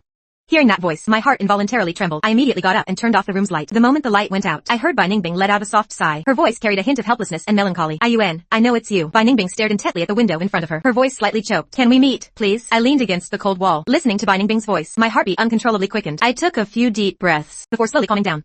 2 years had passed. I thought I had let go of the past. Thought I could face Bai Ningbing calmly. But now I had to admit, the moment her voice sounded, my emotions still stirred. Bai Ningbing stood outside and spoke intermittently for a long time about past misunderstandings, about the 2 years of searching. Finally, she said softly, actually, just knowing you're alive is enough. Ayuan, it's okay if you don't want to see me. Her voice was hoarse and tired, hard to hide. I turned my head and looked out through the window, remembering a long time ago, when she coldly said to me, I never want to see you again, so decisively. The curtains blocked everything outside tightly, but I felt like I could see through the fabric. Bai Ningbing's bitter smile. People are always like this. When they have something, they think it's insignificant. Only after losing it do they desperately try to get it back. A rustling sound of footsteps came from outside. I walked to the window and pulled the curtain open a tiny crack. Bai Ningbing turned around and looked towards the sea, lost in thought. I couldn't help but follow her gaze. There was nothing there, only the endless sea meeting the sky. In the end, I couldn't resist opening the door and followed Bai Ningbing's footsteps. She walked to her car. Just as she was about to open the door, she seemed to sense a burning gaze behind her. Her movement suddenly stopped. She turned around stiffly and saw me. She slowly opened her mouth, but couldn't say anything. We stared at each other for a long time, until Bai Ningbing finally spoke softly, her voice trembling slightly. Ayuan. I curled my lips and said calmly, Bai Ningbing, long time no see. Bai Ningbing stepped forward, her gaze complex as she looked at me. I waved my hand at her, cutting off what she was about to say. I know why you're looking for me, and I know you've been searching for me these 2 years. Xin Ye told me a lot of things. I continued in a flat tone. Bai Ningbing, those things are in the past. Life is long. Those events are just a part of our life experience. I've let them go. Bai Ningbing's expression froze. A hint of disappointment flashed in her eyes. I continued. I know you've been looking for me these 2 years. Maybe you feel guilty, but really, you don't have to. Don't feel so and don't feel like you owe me. Lie they say. No one forced me to do those things in the past. They were all my own choices. So whatever the outcome, I accept it. The sea wind was strong, whipping our clothes around. Suddenly, a warm hand grasped my slightly cold fingers. I turned my head sharply and saw Xin Ye. He held my hand tightly, looked up at Bai Ningbing, his voice cold. Bai Ningbing, Fang Yuan is dead. I told you that 2 years ago. When we parted, I said to Bai Ningbing, I've started a new life. Do you still remember your original dream? If you do, start over. Bai Ningbing gave a bitter smile, her eyes full of loneliness. That path of chasing dreams was full of thorns. Back then, she could grit her teeth and persevere, because I encouraged and supported her every day. For the past 2 years, Bai Ningbing had been living in my old apartment. All the decorations remained the same, never changed. Moonlight streamed in through the huge floor-to-ceiling windows, casting Bai Ningbing's shadow long, making her look especially lonely. She took out her phone and dialed a number, and gave orders calmly. For the new game, Mist of the West City's promotional partnership, the streamer who did the Lai Shi trim today, Summer, have the marketing team contact him. No matter the cost, secure the deal. On the other side, I sat on the sofa. Xin Ye sat beside me, frowning, looking at me with a mix of anger and disappointment. His voice carried a hint of frustration. Fang Yuan, look at you, no backbone. I was amused by his expression and laughed. I don't want anything. I just wanted to clear things up with her. Xin Ye snorted. It better be. But then, Xin Ye's phone suddenly rang. He glanced at the screen and frowned slightly, made a shushing gesture at me and pressed the speakerphone button. Asked in a deep voice, what is it? Lu Qian's voice came through the phone, with a hint of urgency. Yeah, is Ayuan still alive? My hand, peeling an orange, paused. I exchanged a look with Xin Ye. Lu Qian on the phone continued. Don't try to hide it from me. A paparazzo sent me photos and videos today. Bai Ningbing is in them too. Xin Ye got up and walked over to me, grabbed my hand tightly, and asked into the phone, so what? Lu Qian said, let Ayuan meet me. I have something to say to him face to face. Besides, his contract with the company still has 2 months left. The next morning, I sat in the back seat playing games. Xin Ye sat beside me, chattering non-stop. Fang Yuan, why are you so carefree now? Aren't you afraid that news of you being alive will cause a huge uproar? I smiled and said casually, if I'm still this newsworthy 2 years after dying, then there's nothing I can do. Seeing Xin Ye's exasperated look, the smile on my lips grew even wider. At that moment, an obscure topic was slowly climbing the trending list. Song Jingyan, after 2 years of hard work, transforms into a popular game streamer. When I saw Lu Qian, her eyes immediately reddened. Seeing her lie this, I couldn't help but feel a bit emotional. Lu Qian looked at me, nodded, and said, follow me. I followed Lu Qian into the meeting room. Ma Na Jiozheng, who used to exploit me, had been arrested for illegal activities. Now the company had a new bot. Lu Qian introduced to me, Ayuan, this is the new bot, Mr. Wang. Mr. Wang got straight to the point, hoping to renew my contract and have me continue acting. After I politely declined, I left the company with Xin Ye. But as soon as we got downstairs, we were surrounded by reporters waiting at the entrance. Countless microphones were thrust in front of me. Sharp questions came one after another. Fang Yuan, did you really jump off the building back then? Why, if you're still alive? Did you fake your death? Did you do it on purpose? Was it to manipulate public opinion? Fang Yuan, where did you go for those 2 years? Did you know Bai Ningbing was looking for you? Was he with you during those 2 years? Why is Shen Yaya by your side? What is your relationship with him? Fang Yuan, please respond. They questioned me one after another. That familiar suffocating feeling rushed over me. Luckily, Shen Yaya was prepared. The bodyguards immediately stepped forward and blocked the reporters outside. As we walked to the car, I kept telling myself it was Oku. Take a deep breath. Once in the car, Shen Yaya turned around and said coldly to the reporters outside, "We're no longer in the entertainment industry. If you keep pushing like this, don't blame us for being rude." He scanned the media, his gaze icy cold. Only when the noisy sounds gradually faded did the car slowly drive away. After getting in the car, Shen Yaya kept a straight face. His expression was grim. I looked at him and said softly, "All right, don't be angry." As I spoke, I couldn't help but think of our first meeting. Back then, Shen Yaya had a sharp and biting tongue, always looking at me with mockery and disdain. But over these 2 years, he had completely changed, always protecting me in his own way. "Fang Yuan," Shen Yaya suddenly called my name, his tone serious. "Tell me the truth. Do you still want to be in the entertainment industry?" It was a question, but he said it with a threatening edge. I looked at Shen Yaya and said very seriously, "No, Shen Yaya, I know very well what I want. I knew before, and I know even more now." Hearing this, Shen Yaya's expression finally improved a bit. He dropped me off at my studio. Inside the studio, a few young boys were wearing headphones, sitting in front of their computers, training seriously, occasionally exchanging tactics with teammates. When Shen Yaya and I walked in, the game battle was at its peak. They were completely focused and didn't notice the bot had arrived. I didn't disturb them and walked around the studio myself. Shen Yaya followed behind me. Wherever I went, he went. After we finished a tour of the studio, the team members had just finished their training. They reported to me on their recent training progress, but their eyes kept glancing meaningfully at Shen Yaya behind me. Just then, one of the boys suddenly said to me, "Oh, Kotrai, there's a male celebrity online impersonating you." Shen Yaya and I both turned to look at the speaking team member. I squinted and asked in confusion, "What did you say?" Impersonating me. I didn't understand what he meant at first, until the team member handed me his phone. Seeing the trending topic title, I was both amused and annoyed. Song Jingyan transforms into a game streamer. Stage name Summer. I can't believe 2 years have passed. Song Jingyan is still so fond of directing himself, even doing something this absurd. After that CP hype pot 2 years ago, not only did it fail to divert public attention, it actually angered even more netizens. Everyone scolded Bai Ningbing for being irresponsible. They cursed Song Jingyan for exploiting Fang Yuan's tragedy. Song Jingyan's reputation plummeted. His opportunities have been dwindling these past 2 years. He can only rely on self-promotion to stay relevant. I just never thought he'd be crazy enough to impersonate me. I clicked in to check the comments. Sure enough, it was pretty much what I expected. Song Jingyan, are you kidding? Who does she think Xiatian is? She's not worthy. This is honestly the funniest joke of the year. Wait, who is this person? I've never even heard that name. I'm literally dying of laughter. Does Song Jingyan even know who Xiatian is? That guy won a grand slam in gaming abroad when he was a co-try. His annual salary could reach 8 figures. So annoying. Someone ban this lunatic. Some comments were just popping up. The buzz is skyrocketing fast. Did you see the trending topic? Fang Yuan isn't dead. He really isn't dead?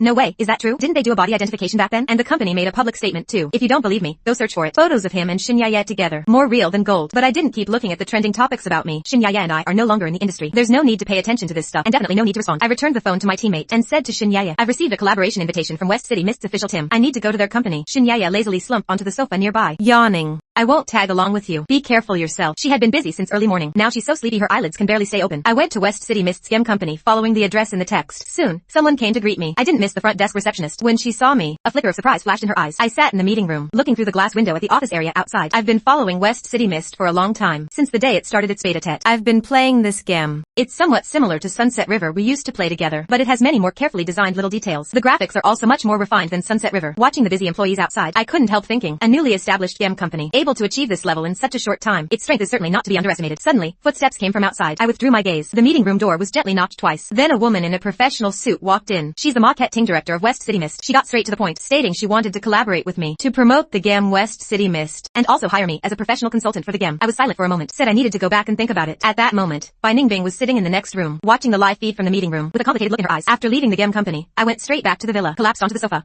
For some reason, I always felt the launch time of West City Mist was strange. Since the game started its beta test, many players were urging the official release, but the bot behind it kept saying there were bugs to fix and tweak, continuously optimizing and polishing. But just 3 days before I returned to China, this game suddenly launched without any warning. I thought about it for a while, but ended up laughing to myself. It's just a game's launch time. Why am I being so serious about it? The next morning, I left for the studio as usual, but just as I was halfway there, not far away, a black business car suddenly rushed toward me out of control. I tried to dodge, but it was too late. The two cars scraped hard against each other. Luckily, the impact wasn't too strong. No one inside the cars was injured. I quickly calmed down and took out my phone, called the insurance company and the traffic police. In less than 20 minutes, my car was towed to the force stop. While I was sitting in the lounge drinking coffee, Song Jingyan walked in with a gloomy face. When she saw me, her expression twisted into a snarl. With bloodshot eyes, Song Jingyan strode forward, raised her fist, and swung it at my face, screaming hoarsely, "Fang Yuan, it really is you. Weren't you supposed to be dead? How did you come back to life?" I stood up steadily, raised my hand to wipe the blood from the corner of my mouth. A mocking smile curled on my lips. What? Didn't get any benefit from the CP hype back then? Now trying to ride the trend and getting cursed out by netizens? Blame me for the mess you couldn't profit from? My words hit his sore spot perfectly. Song Jingyan let out a roar and lunged at me again with his fist. This time, I was ready. I grabbed his wrist firmly. At the same time, I picked up the hot coffee the waiter had just brought and poured it mercilessly over his head. I said coldly, "Have some coffee, you're welcome." With that, I picked up my jacket from the side, turned and walked out.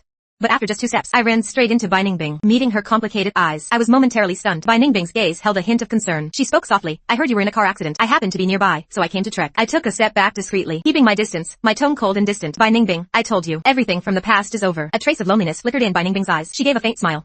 I know, so let's not talk about the past. Song Jingyan heard Bai Ningbing's voice, also holding his wet hair, came over looking disheveled, putting on a deeply affectionate act. Ningbing, have you been well these past 2 years? Bai Ningbing didn't even bother to look at him. Her gaze still burned intensely on me. At that moment, a cold male voice came from behind Bai Ningbing. Ningbing, come take a look at this car. I glanced briefly at Bai Ningbing, preparing to walk around her and leave, but Bai Ningbing suddenly raised her hand and tightly grabbed my wrist. At the same time, a tall, well-built man suddenly appeared in front of me. I looked up and immediately recognized that stunningly handsome face. Memories instantly flashed back to years ago. That day when I stood at Bai Ningbing's door, soaked to the bone. It was this man who smiled and invited me in. I looked at Bai Yun. A familiar warmth surged in my heart. Song Jingyan, seeing Bai Yun from the side, mistook him for Bai Ningbing's boyfriend. His face turned pale, then red. Finally, he snorted coldly and left in disgrace. I wanted to take the chance to slip away too, but Bai Ningbing held my wrist tightly, refusing to let go. Bai Yun raised an eyebrow and spoke with interest. Aren't you going to introduce me? Bai Ningbing slowly released her grip. Her voice sounded a bit unnatural. Ai Yun, this is my brother, Bai Yun. I looked at Bai Yun in surprise, then back at Bai Ningbing. Only then did I realize their features did see some resemblance. I just never noticed it before. Bai Yun extended his hand to me with a warm smile. Hello, I'm Bai Yun. Can I call you Ai Yun? I've heard Ningbing mention you before. Out of politeness, I shook his hand. Sure, nice to meet you, Mr. Bai. The smile on Bai Yun's lips grew more pronounced. He turned and waved at Bai Ningbing. Alright, I won't disturb you two chatting. I'll go check out the car.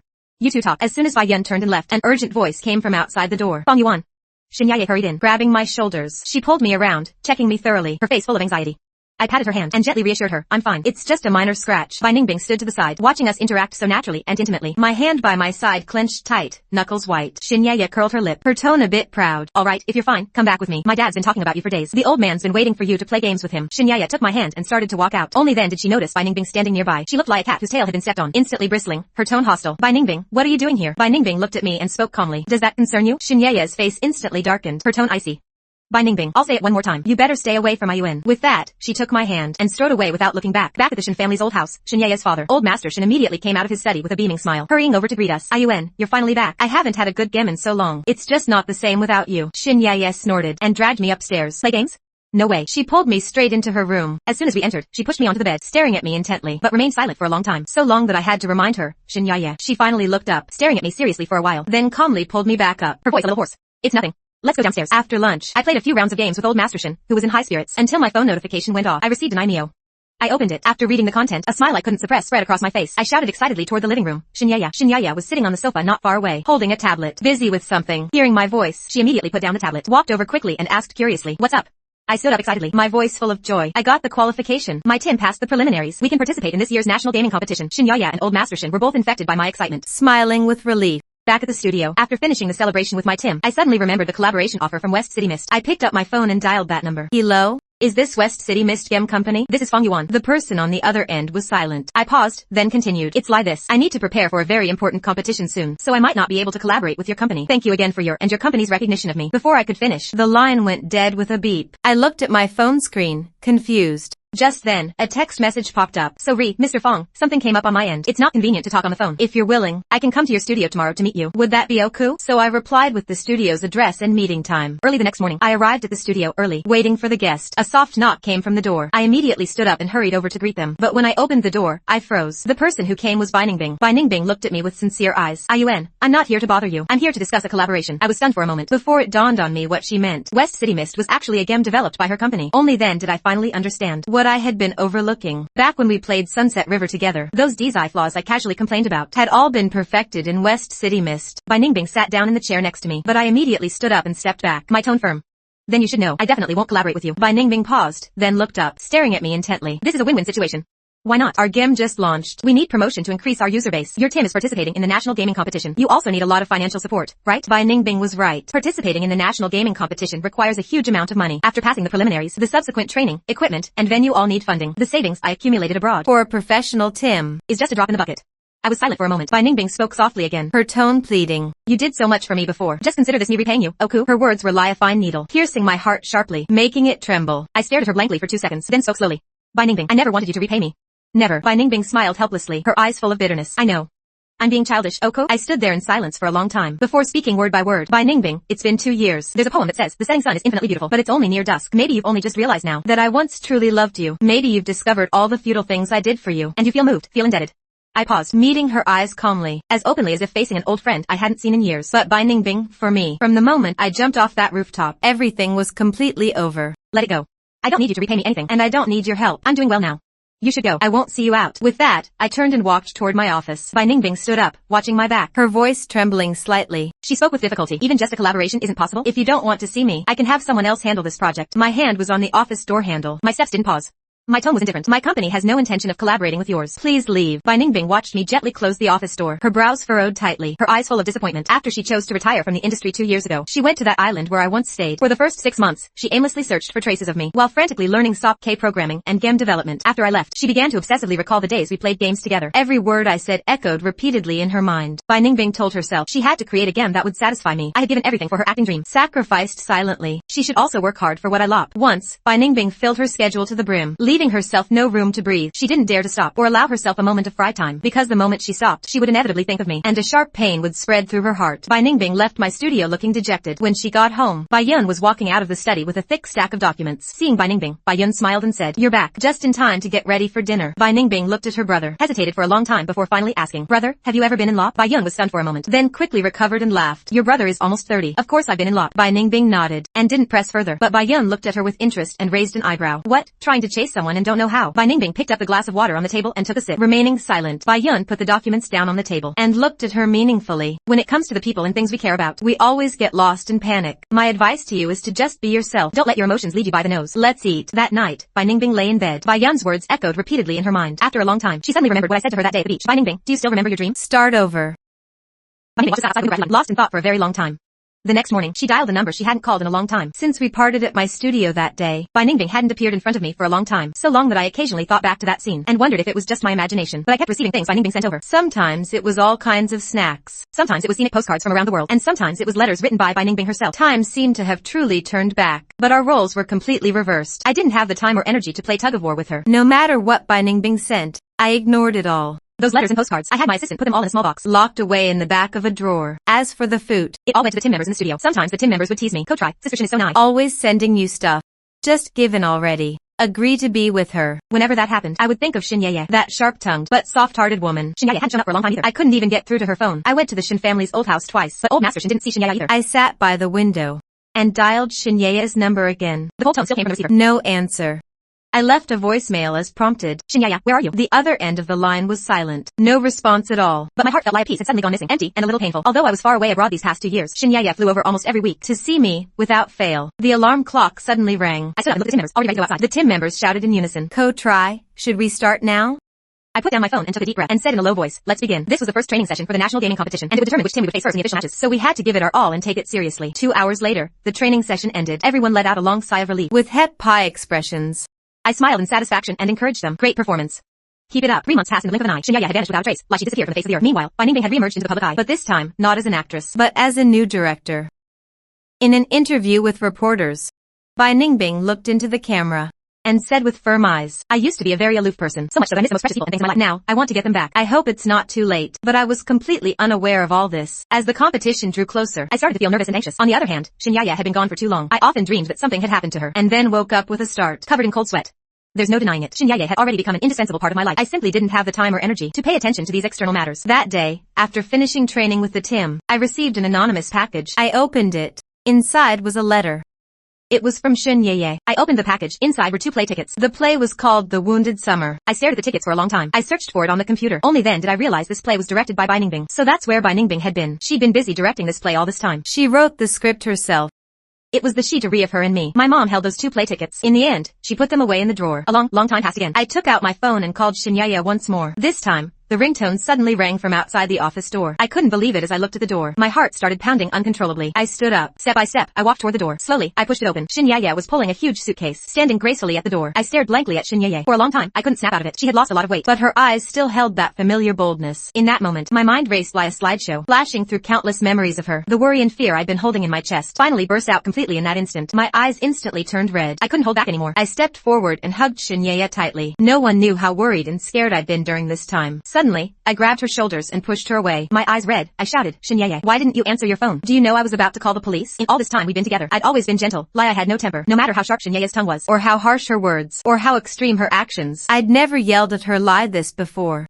Xin Yaya was stunned by my reaction. Then she snapped out of it, quickly raised her hand to pat my back and soothe me. Oku, my fault. This time, I shouldn't have disappeared like that. I'm so for worrying you. Bang. I slammed the door shut, letting out all my emotions. Xin Yaya looked at the closed door, suddenly shook her head with a wry smile. After leaving the Xin family mansion that day, she'd been overthinking everything. She was born with a silver spoon, had everything she wanted, but for the past 2 years, she'd willingly stayed by my side, running errands for me. What was it all for? If at first it was just to have fun at my expense, to see me down and out, then what came after? Xin Yaya herself couldn't figure it out, whether she'd really fallen for me. But that morning, standing at the studio door, seeing Bai Ningbing sitting next to me through the glass, and the flicker in my eyes, Xin Yaya felt maybe I still hadn't let her go. So she chose to leave, to give me time, and to give herself time too. We both needed some time and space to figure out that unanswered question. Xin Yaya turned off her phone, went to Tibet with some friends, went to the desert, went to remote, uninhabited areas. 3 months. She traveled a very long way, saw many breathtaking landscapes. Her body was exhausted, but every night, lying down in the quiet, she couldn't help thinking of me. She'd wonder that she should be seeing this scenery with me. Xin Yaya took a shower, drying her wet hair. She looked at her phone screen. It showed the premiere preview of the play The Wounded Summer. She remembered sitting on the endless grassland 3 days ago. When she saw Bai Ningbing's interview, her heart clenched instantly. She packed her things overnight and got on the return trip. She said firmly to her traveling friends, "I'm going back. You guys take your time." Xin Yaya thought she had found her answer. The next morning, I just opened the office door and saw Xin Yaya standing there with breakfast. Her face wore that usual bold smile. "I heard from your studio, Tim. You've been sleeping here lately, not even eating properly. I'm being generous. Brought you some treats." She completely ignored my cold expression, walked straight into the office, laid out the breakfast on the table. In the past, I might have bickered with her, but now, I really wasn't in the mood. I picked up the porridge in front of me and drank it silently. Xin Yaya sat across from me, a smile on her lips, her eyes on my face. "Too nervous?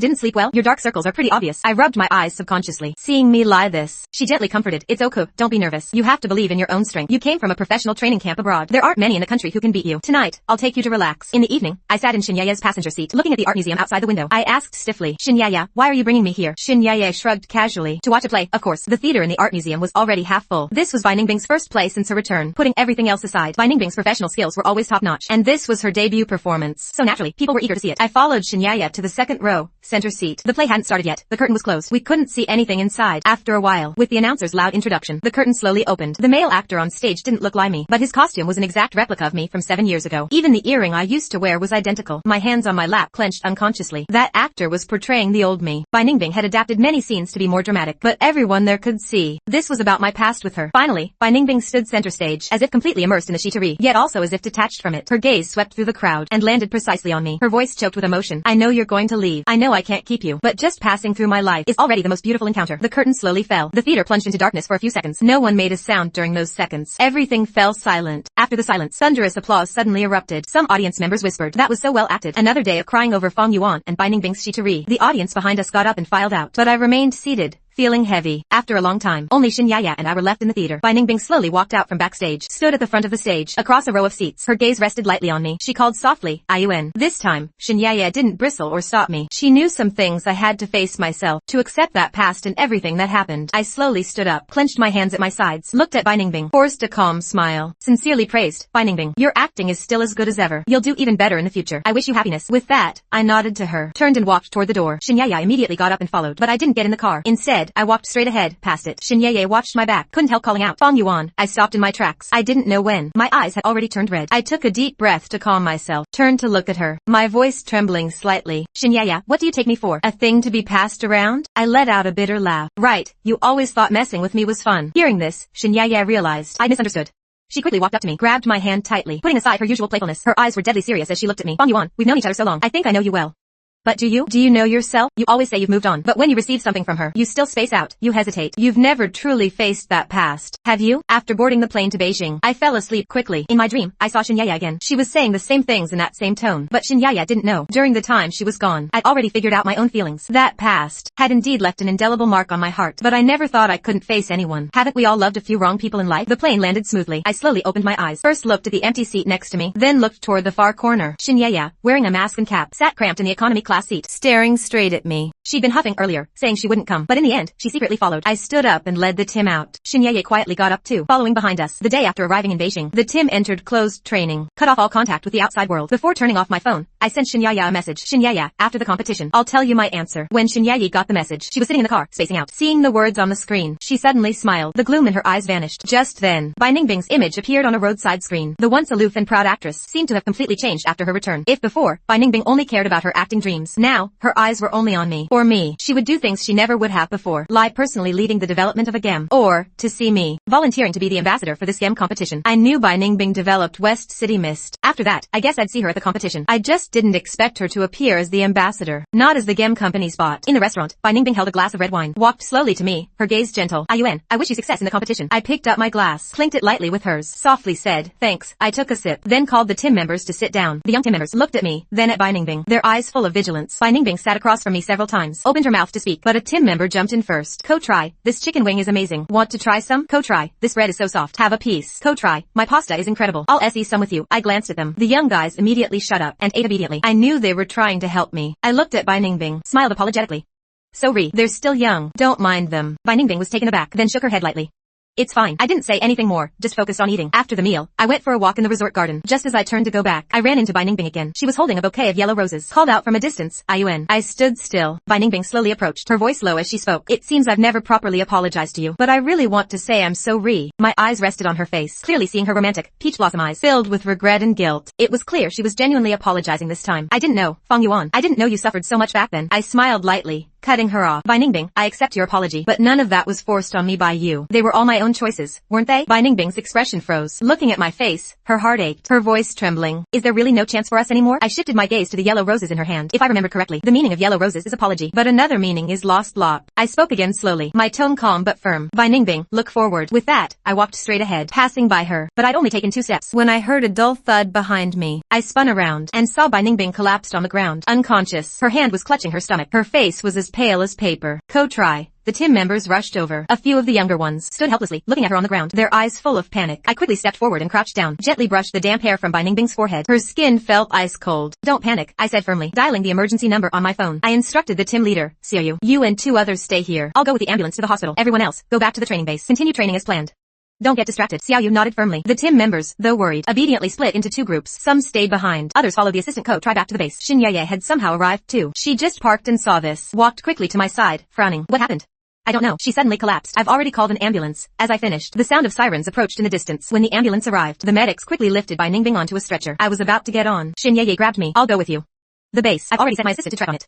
Don't worry. Her gaze was firm, not letting me refuse. I nodded. We both got into the ambulance. The beeping of the machines in the cabin was harsh. Bai Ningbing lay on the bed, her brows tightly furrowed, her face still frighteningly pale. Looking at her bloodless lips, my mind involuntarily flashed back to the past. That spirited girl in the game. That young actress who'd SE her daily life with me after late shoots. That actress who was cold to me on the show. And now, this fragile, vulnerable version of her. Xin Yeye saw my turmoil, gently patted my hand. Don't overthink it. Wait for the doctor's results first. I snapped back to reality, meeting her calm gaze. The chaos in my heart seemed to settle a bit. At the hospital, Bai Ningbing was rushed straight to the ER. Xin Yeye and I waited in the hallway. Bai Yun soon arrived too. He asked anxiously as soon as he saw us. How is Ningbing? Still being examined. We don't know yet, I replied. Bai Yun paced the hallway, his face grim. It was clear he was very worried. After about an hour, the ER door opened. The doctor came out. Who's the family? I'm her brother. Bai Yun stepped forward. The doctor sighed. Acute appendicitis, already perforated. Needs surgery immediately. The patient has had irregular habits for a long time and significant emotional fluctuations. Her body is already depleted. This is an acute episode from overwork. Is the surgery risky? Bai Yun asked urgently. We'll do our best, but post-op recovery is crucial. She must rest properly. No more overwork or emotional, she threatened. The doctor finished and had the nurses prepare for surgery. Bai Ningbing was wheeled into the OR. The red light came on. The 3 of us sat on the bench in the hallway, silent. She's really had a tough time these 2 years. Xin Yeye suddenly spoke, her tone tinged with emotion. After her return, she threw herself into game development to make West City Mist. She worked non-stop, sometimes only sleeping 3 or 4 hours a day. I was stunned. I never knew Bai Ningbing had put so much into that game. So those coincidences, I thought. The fixed DSI flaws in the game, the gameplay tailored to my preferences, were all results of her careful work. The surgery lasted 3 hours. The red light finally went out. The doctor came out and said it was successful. Bai Ningbing had been moved to the ICU for observation. We breathed a sigh of relief. Bai Yun went to handle the paperwork. Xin Yeye looked at me. Do you want to go in and see her? I hesitated, then shook my head. No, let her rest first. We'll talk when she wakes up. Xin Yeye nodded. I'll have my assistant bring some food. Don't wear yourself out. You have to lead training tomorrow. Try to get some sleep. Her thoughtfulness warmed my heart. Her company and support during this time meant a lot. Early the next morning, I arranged the Tim's training, then went back to the hospital. Bai Ningbing had been moved to a regular ward, still asleep. Bai Yun sat by the bed. Seeing me, he stood up. You're here. The doctor said she woke up once last night, then went back to sleep. I walked to the bedside, looked at Bai Ningbing's sleeping face. Her color was a bit better than yesterday, but still looked tired. Actually, Ningbing has always regretted it. Bai Yun suddenly spoke. After she learned the truth, she's been living in guilt. These 2 years, making the game and the play, it was all to make amends, and to give herself closure. She always says, if she'd trusted you a little more, and been a little less proud, maybe she wouldn't have missed so much. I was silent, my heart a mix of emotions. The past hurts were real, but Bai Ningbing's guilt and attempts to make up for it weren't fake either. It's just that some missed chances, once they happen, can never be undone. Feng Yuan, I know the past can't be changed. Bai Yun looked at me, his eyes sincere, but I still hope you too can let go of the knot in your hearts and find peace. I nodded. I understand. At noon, Bai Ningbing woke up. She opened her eyes, saw me, and a flicker of surprise crossed her face. Then she calmed down. You're here. Her voice was very hoarse. How are you feeling? I asked. Okay. She nodded lightly, her gaze on me, with a complex emotion. Shin Ye walked in with some freshly bought porridge, breaking the silence in the room. The doctor said you just had surgery. You can only eat light food. I got some millet porridge. She set the porridge on the bedside table. Her tone was flat, without extra emotion. Bai Ningbing looked at Shin Ye, softly said, thank you. Bai Yun stood up and said, you guys talk. I'll get some water. Only the three of us were left in the room. The atmosphere was a bit awkward. How's the competition preparation going? Bai Ningbing broke the silence first. Pretty smoothly. We've made it to the finals. I replied. That's good, he smiled, with a hint of relief in his eyes. I'm looking forward to your performance. Shin Ye stood by, saying nothing, just quietly watching us. I knew it was time to say some things clearly. Bai Ningbing, I looked at him, my tone calm. The past is in the past. You don't have to keep dwelling on it. And don't feel like you owe me anything. I made my own choices back then. I should bear the consequences myself. Bai Ningbing froze, his eyes gradually reddening. But I treated you so badly back then. You didn't know the truth then. I don't blame you. I interrupted him. We were all young once. We all had our stubbornness and pride. Those are all necessary steps for growth. Now you have your own career. And I found my own direction. That's good enough. Shin Ye nodded gently beside me, with approval in her eyes. Bai Ningbing looked at me, and finally couldn't hold back the tears. Feng Yuan, I'm so sorry. I accept your apology. I smiled, but we really can only go this far. She choked and nodded. I understand. I just want you to know, you've always been a very important person to me. Thank you for once lighting up my life. You too, I said softly. Those days and nights gaming together, those times we encouraged each other, they're all precious memories in my life. Coming out of the hospital, Shin Ye looked at me. Feel better now? I nodded, having untied the knot in my heart, feeling much lighter. That's good, she smiled. The finals are about to start. Prepare well. Don't let me down. In the following days, I devoted myself fully to the team's training. The team members were in good shape and high spirits. As for Bai Ningbing, Bai Yun said she was recovering well and could already get out of bed, but she still needed to rest. I didn't go to the hospital again. I just had Bai Yun pass on my best wishes. The day of the National Gaming Championship finals finally arrived. The venue was packed, the lights dazzling. The fans' cheers rose and fell. My team, in matching uniforms, stood energetically by the competition area. Their eyes were determined. Our opponents were last year's defending champions, strong and aggressive in their playstyle. As soon as the met began, they launched a fierce attack. We were put on the defensive. We lost the first round regretfully. The team's spirits were a bit low. I patted their shoulders. It's okay. The first round was just a probe. We figured out their playstyle now. Adjust the tactics and go all out. In the second round, we changed our strategy. The jungler circled around for a surprise attack. The marksman dealt precise damage. The support protected fiercely. We quickly won back a round. The venue erupted in warm applause. Shin Ye sat in the front row of the audience and gave us a thumbs up. In the third round, it was a back and forth. The score alternated. The met was extremely tense. With only 5 minutes left, our base had just a sliver of health left. The opponent launched their final assault. At this critical moment, our jungler seized on an opponent's mistake, decisively started a team fight. The marksman went all out. The support blocked the fatal damage with his body. Kill, I shouted into the microphone, with a hint of excitement in my voice. As the last skill landed, the opponent's base was destroyed. The word victory appeared on the screen. The venue instantly erupted. The team members hugged and cried. I couldn't help but tear up too. We won. We won the national championship. On the award stage, I received the heavy championship trophy. The spotlight focused on me. The applause and cheers were deafening. I instinctively looked toward the audience. Bai Ningbing sat in the corner, wearing a simple, plain dress. She nodded slightly at me, with a relieved smile on her face. Then she slowly stood up, and quietly left the venue. At that moment, I knew that all the grudges and entanglements between us, all the regrets and obsessions, had, with the end of this met, come to a complete close. At the celebration banquet, the team members excitedly toasted each other, talking about the hardships and difficulties of these days. Shin Ye walked up to me with a glass, raising an eyebrow and smiling. Ho Tri Fong, congratulations for winning the national championship. And thank you. I looked at her, my eyes full of gratitude. If it weren't for you, I might not have made it to today. Why thank me? She smiled. You have the skill yourself. And the team members worked hard. But then she changed the subject, her expression turning serious. Now that the competition is over, shouldn't you give me an answer? I looked at her, my eyes full of undisguised anticipation. A warm current surged in my heart. During this time, she had been silently by my side, supporting my career and taking care of my life. My feelings had already been decided without me realizing it. Shin Ye. I raised my glass and clinked it with hers, my tone firm and sincere. For the rest of my life, please take care of me. She froze. Then she smiled, her eyes crinkling, with stars twinkling in them. Oko, Feng Yuan. For the rest of my life, please take care of me. The ripples from the wine reflected the deep affection in each other's eyes. At this moment, all the waiting and persistence found their home. After the celebration banquet, Shin Ye and I walked home together. The night was deepening. The streetlights stretched our shadows long. What are your plans next? Shin Ye asked. I want to start my own esports club. I said, to train more promising young players, so they can also realize their esports dreams. Great. She strongly supported me. I'll help you manage the operations. We'll build the club together and make it big. I held her hand tightly, my heart full of hope.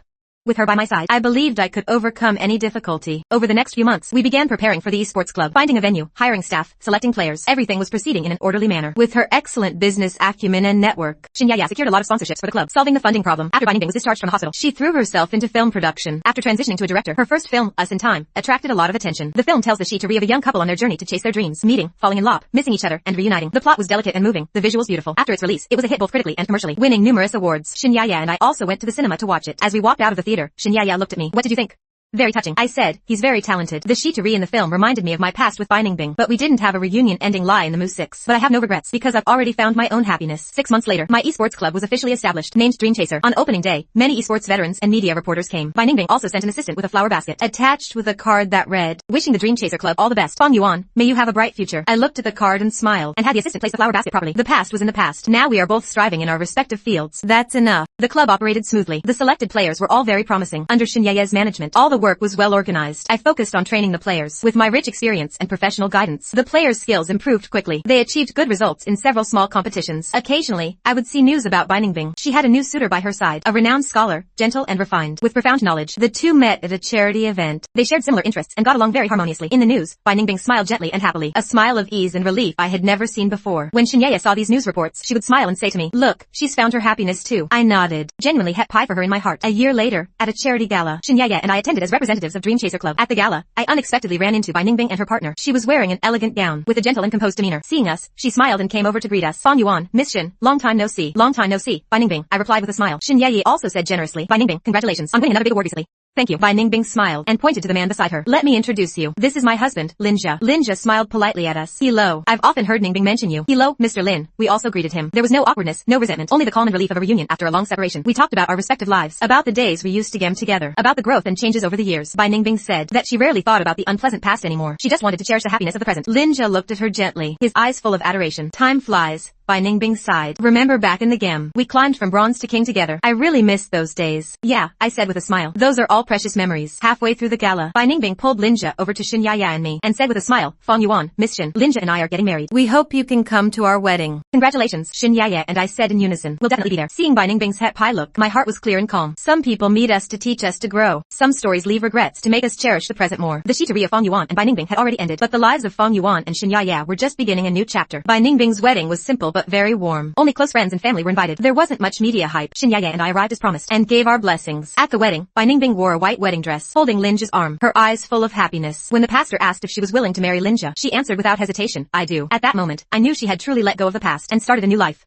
After the wedding, Shinyaya and I left the church together. The sun was just right, the breeze gentle. Shinyaya held my hand tightly. "Fang Yuan, let's get married too." I stopped, turned around, and looked at the anticipation in her eyes, smiled, and nodded. Our wedding wasn't lavish. We only invited close friends and the club members. On the wedding day, the team members teased us into telling our Lopshitari. Shinyaya said generously, "He and I became friends through a fight. From not seeing eye to eye to being inseparable. Fate is really something wonderful." I looked at her, my heart full of gratitude, thanking fate for bringing us together, thanking her for not abandoning me in my hardest times, thanking her for chasing dreams with me and weathering the storms together. Life after marriage was peaceful and het pie. I still focused on the club's training work. Shinyaya continued to manage the club's operations. We supported and understood each other. Life was fulfilling and sweet. Occasionally, I would take Shinyaya to visit old Master Shin. The old man was in good health and often played games with us. Every time, he would clamor to compete with me, but always lost willingly. The club's players became more and more outstanding, winning many awards in domestic and international competitions. Dream Chaser Club became one of the top esports clubs in the country. Many young people regarded our club as a cradle of dreams, and came to sign up for tryouts. Bingbing and Linja also lived happily after marriage. She still focused on film creation. Each of her works brought surprises to the audience. Linja continued to support her career as always. The two became a model couple envied by everyone in the industry. A few years later, at an international esports competition, our team won the championship again. Standing on the podium, watching the national flag rise, listening to the national anthem play, I felt a surge of pride. Shinyaya stood below the stage, smiling at me with tears in her eyes. After the award ceremony, Shinyaya and I walked out of the venue together. The night was enchanting, the stars shining brightly. "Fang Yuan," Shinyaya leaned on my shoulder and said softly, "It's so good that we've made it to today together." "Yeah," I held her tight. "With you here, it's good." Looking back, those past pains and regrets had all turned into medals of growth. We had all become better versions of ourselves through the trials of time, and found our own happiness. Some people are only meant to accompany us for a part of our journey. Some stories are destined to leave regrets, but it's these meetings and partings, these regrets and growths, that make up our complete lives. For the rest of my life, no talk of debts, no regrets for meeting, only wishes for each other's well-being. Maybe we work year after year, and Shinyaya and I will continue to walk hand in hand on the path of chasing dreams, supporting and warming each other, spending every season of the